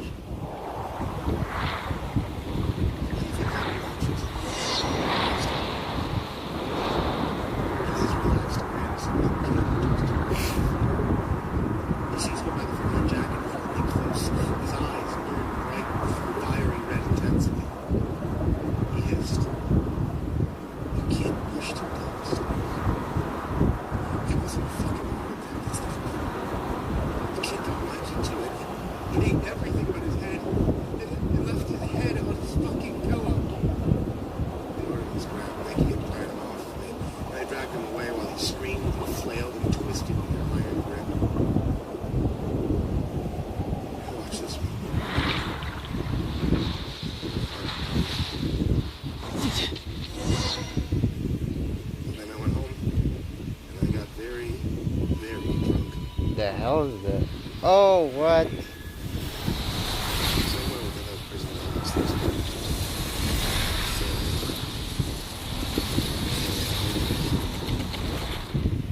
Sometimes it feeds. I don't expect you to believe this any more than I did. You know what? No! With No! Are you kidding me? This guy right here? I couldn't care less what you believe. But if you were ever unfortunate enough to meet him face to face, I bet that kid wouldn't care what you believe either.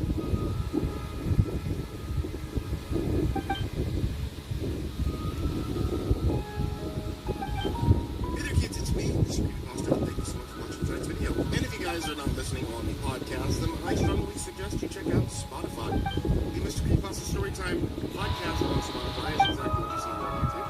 Or if you're listening on the podcast, I strongly suggest you check out YouTube. The Mr. Creepypasta channel on YouTube is the exact same thing as the other one. So, really, there's no reason to cross platform unless you just want to see more things. Or you want to see more of me, which you can also do on Twitter at Mr. Creepypasta. And as always, I want to give a big thank you to everybody who supported me on Patreon. That includes everybody who's waiting for me to update my Patreon, and I thank you all so much for being so patient. But especially, I want to give a thank you to Alexander, Stephanie Button, Amber, Acid System, Adam Garrett, Aaron Storm, Dinka Linshaw, Amber Clark, Angels, Atomics, Bastion Beefcake, Lily Enigma, Brayden Morris, Broken Beast 320, Captain Sturgeon, Casper, Kelly J, Grown-Up 509, Crusader Chocobo, Cryptic Nightmares, First Month Playbook, Dakota Lane Whetstone, Daniel Paulson, Darth Micah, Peter Crown, Kurt Diver 030, M, Esteban, Fester's Lampshade, Pretty Cougar, Gorak, Tri Magazine, Grand Moth Milky, Snap, Happy Birthday, Jason Wilson, Harlan, Amber Jerry, Horseman Septon, Insanity Gamer X, Jay Cairns, Mason Cornell, Jordan Humble, Justin LaFontaine, Kaylee Ambrose, Gillis Law, Crazy Kid, Biolinia, Lambda M98, Lisa Cottrell, Little Pro, Lord Life Specs, Lupita Galvin, Love You Impact, Matt Bach, Welcome Lake, Michael Allen Jr. Bashir, Mr. Marcus Blitz, Nick Cole, Nico Kaya, Sakuma, Red Shadow Cat, Not Like Shadow Blitz, Sam Ahai, Sashi Suzaku, Ziklu, Spigot, Tally Sue, Peter Chip, That Creepy Chick,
it out of the way before we get into why this is causing a specific problem. Enter boyfriend. Similar barn chat scenario, though he grew up really rural, so frankly, I'm not entirely convinced he didn't. His behavior over the last 2 weeks also really convinced me that whilst I love him, if these kinds of habits are what living outside a city does to someone, then we're never moving so much as a foot out here.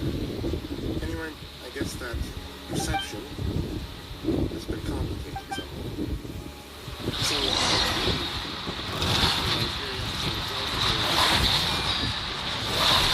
You should know. I can't. Stop.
Oh no. Preoccupied to see. It was the first. I was hangover personified, sick of the flu, so I was basically intending to lightly poach myself in the bath until all this blew over. The bath basically. I glanced at the door because I resolved to try and read a book instead of absolutely scrolling. And for whatever reason,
sometimes it's still just completely silent, and it seems to almost escalate at how the atmosphere changes what happens.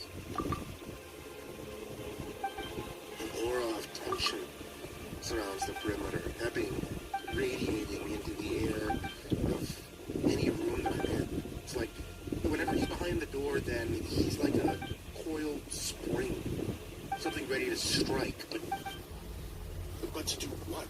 To what end? The former were more infuriating because obviously I could hear him, and so he knows that I know he's there. But the latter started to get pretty unsettling pretty fast. They made my skin crawl. I could never bring myself to open the door. It felt like opening a can of worms I wasn't prepared to deal with. It reminded me of when, as my brother used to tease me by standing outside my bedroom door late at night. I was just trying to get a rise out of me, usual back and forth, and can cause the most psychological damage. You know, those games that siblings inevitably grow into. I talk about my brother a lot. Keeping the memory alive. I never mentioned about that. But I talk about the funny things, the good things. I don't talk about the weird stuff. It seems to intertwine with the period where he started to decline. One of the last times I heard him speak was when he was remorseful for the crimes. Maybe a week prior to him going missing, apologizing, saying that he needed to stop. So whatever it is, I thought about whatever it could be.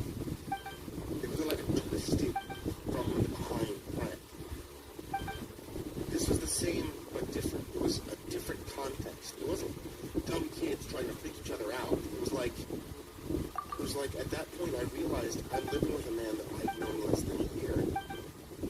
Who was standing threateningly behind doors. And I don't know what he'll do to me if I don't. But then I'd spend time with him and he was like the normal dude that I met. In those times I remembered the doors. It had only been a few weeks, so on the one hand, I was with this great guy, and then on the other hand, I was with some sort of maniacal reincarnation of a children's game that I'd rather forget about. It came to a head recently. I was in the shower, and even with shampoo in my eyes, I just felt it. I felt him standing there through the door, breathing softly against the wood, and I was just so fucking sick of it. And I was fairly certain I could take him in a fight because he's a fucking accountant doing couch advice. So I got out. And in the most intimidating way a naked person with no more tears strawberry shampoo on can be, I opened the door. What met me was the same look on my boyfriend's face that he got the time he won an argument about the best place to keep all the socks. He looked really fucking benignly pleased with himself. And he said, within the same heartbeat, "See? It's fucking weird, isn't it?" So at that point, the big scary unknown is just standing there in his pajamas, holding a beer and his phone open to a news article about the downfall of Sunderland Football Club. Obviously, the standing was being boring at some stage, looking like he just won the world's dumbest argument. As I'm realizing this, he's in tandem seeing a very scared, very angry version of his girlfriend about to jump over the threshold and strangle him. There is, at that point, a pause that feels like it could stretch into eternity. I ask him, eventually, to kindly explain what the fuck he's talking about.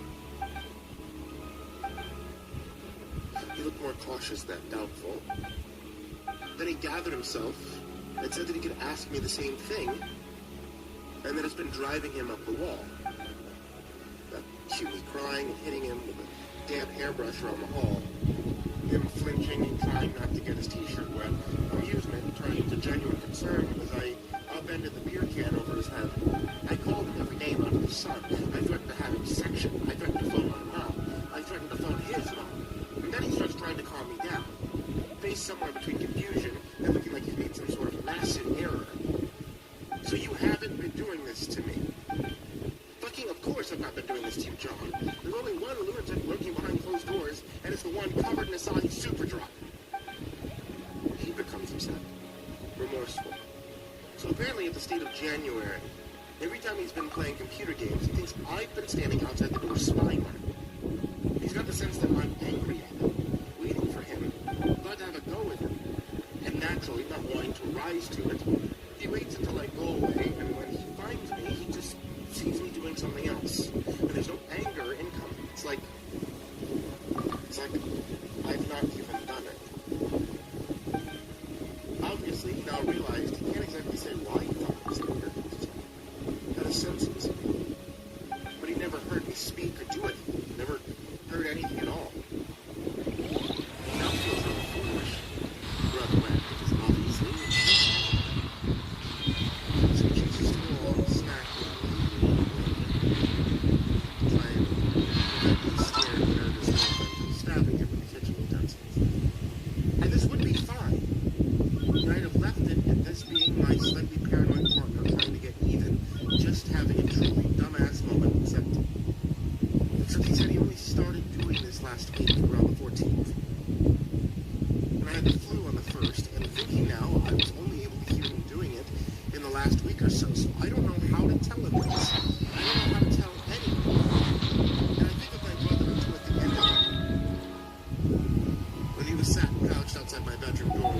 Nani?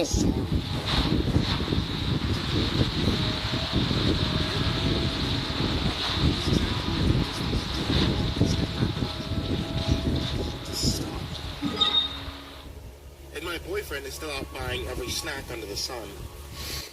I mean, I've heard his car drive off.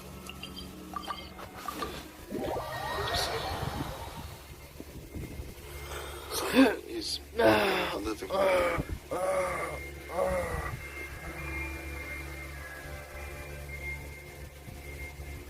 Hey there, kids, it's me, Mr. Creepy Pasta, and thank you so much for watching this video, or by listening to the next episode of the podcast, or by finding this in some other way that's not a podcast or a video, which I probably didn't upload, but hey, thank you for listening. And as always, I want to give a big thank you to everybody who supports my Patreon. That includes everybody who's waiting for me to upload my Patreon, and I thank you so much for your support. But especially, I want to give a thank you to Alexander Sanchez. Thank you. Stephanie Butler, Bobby Farmer, Terrence Burner, Donna Crash, Kristen Pelton, Acid System, Adam Garrett, Aaron Storm, Jacob Linshaw, Amber Clark, Angels, Atomics, Baskin Beefcake, Willie Enigma, Raven Morris, Broken Beast 330, Captain Sturgeon, Casper, Charlie J, Corey Tension, Cronut 509, Crusader Chocobo, Cryptic Nightmares, Curse Box Primark, Dakota Lane Whetstone, Jacob Polson, Darth Viper, Deleted Account, Dirk Driver 030, M, Esther, Festus Mansion, Pretty Good, Grand Moss Time, Insanity Gamer X, Jay Karen, Mrs. Cornell, Jordan Humble, Justin LaFontaine, Julie Ambrose, Hugh the Sloth, Crazy Kid, Kyle Whitty, Lambda 198, Lisa Patel, Little Pro, Lord Life's Best, Lupita Calvin, Love You Eminem, Matt Bach, Noted Lake, Michael Allen Jr. Bashir, Mr. Marcus Blitz, Nate Pelham, Michael Kyle, Sophie, Red Shadowcat, Like Trumpets, Sam Mahoney, Sasha Sasaki, Cricket, Sue, Peter Chip, That Creepy Chick, The Ginger Bros, Turtle Man, Voice of Sand, William King, Xavier and Cheyenne, Yargul, and Zachary Graphius. If you would like to join this list of names that I horribly mispronounced, then please head over to patreon.com/MrCreepyPasta.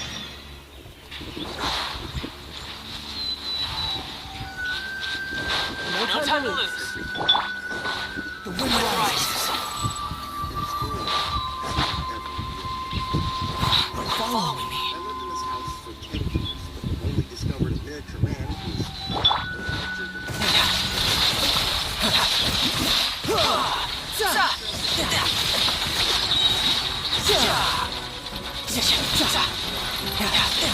Couldn't let your guard down.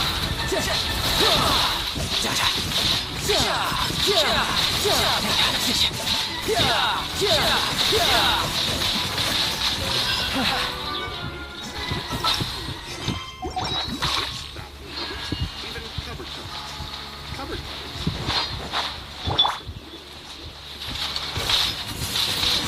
Wait! We're gonna be on the way!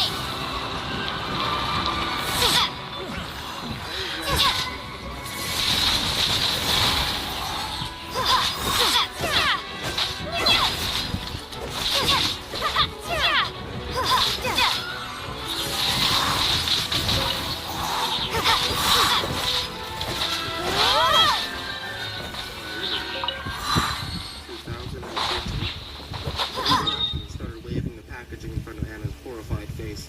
She squinted at the expiry date and grimaced. 9 years old, really? Bachelor pads are the worst. I'm sure they'll be fine, I jokingly insisted. Like a fine wine. They're better with age. Staleness gives them punch.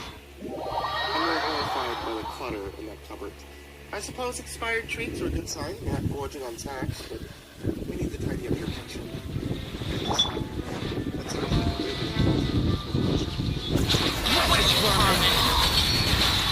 Swamp here. Search for it. Search for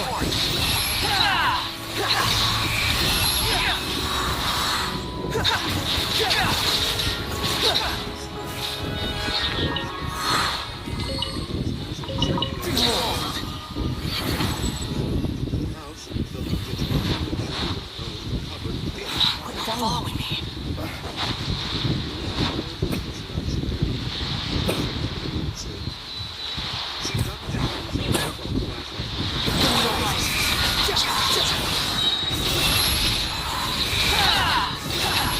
Search for it.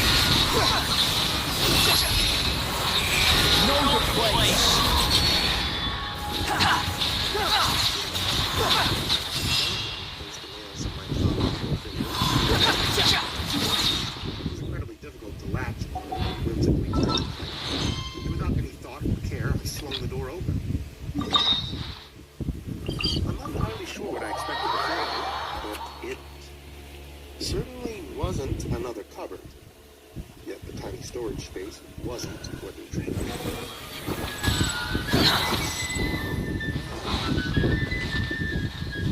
Not to be accurate, Anna and I didn't really know that it was a man at first. Not a real man, anyway. He was a dollhouse figurine, but he was a quarter the size.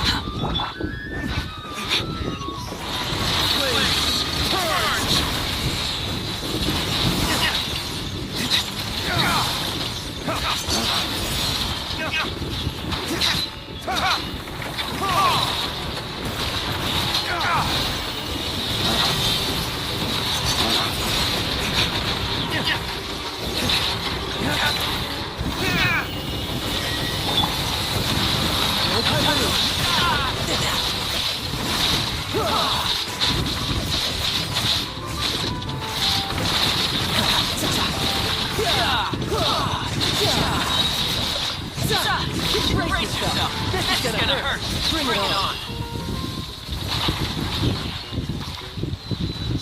What? And his eyes are just Another one. Follow me.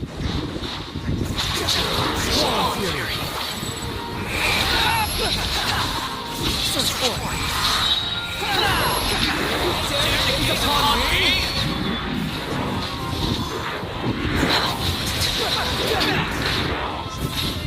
The wind rises.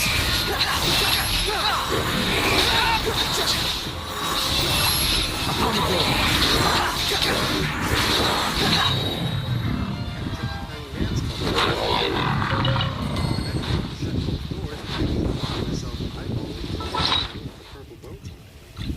He was once again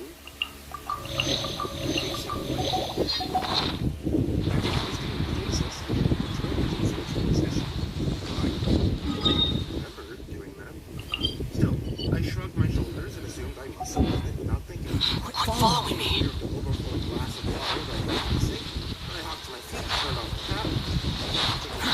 Too slow.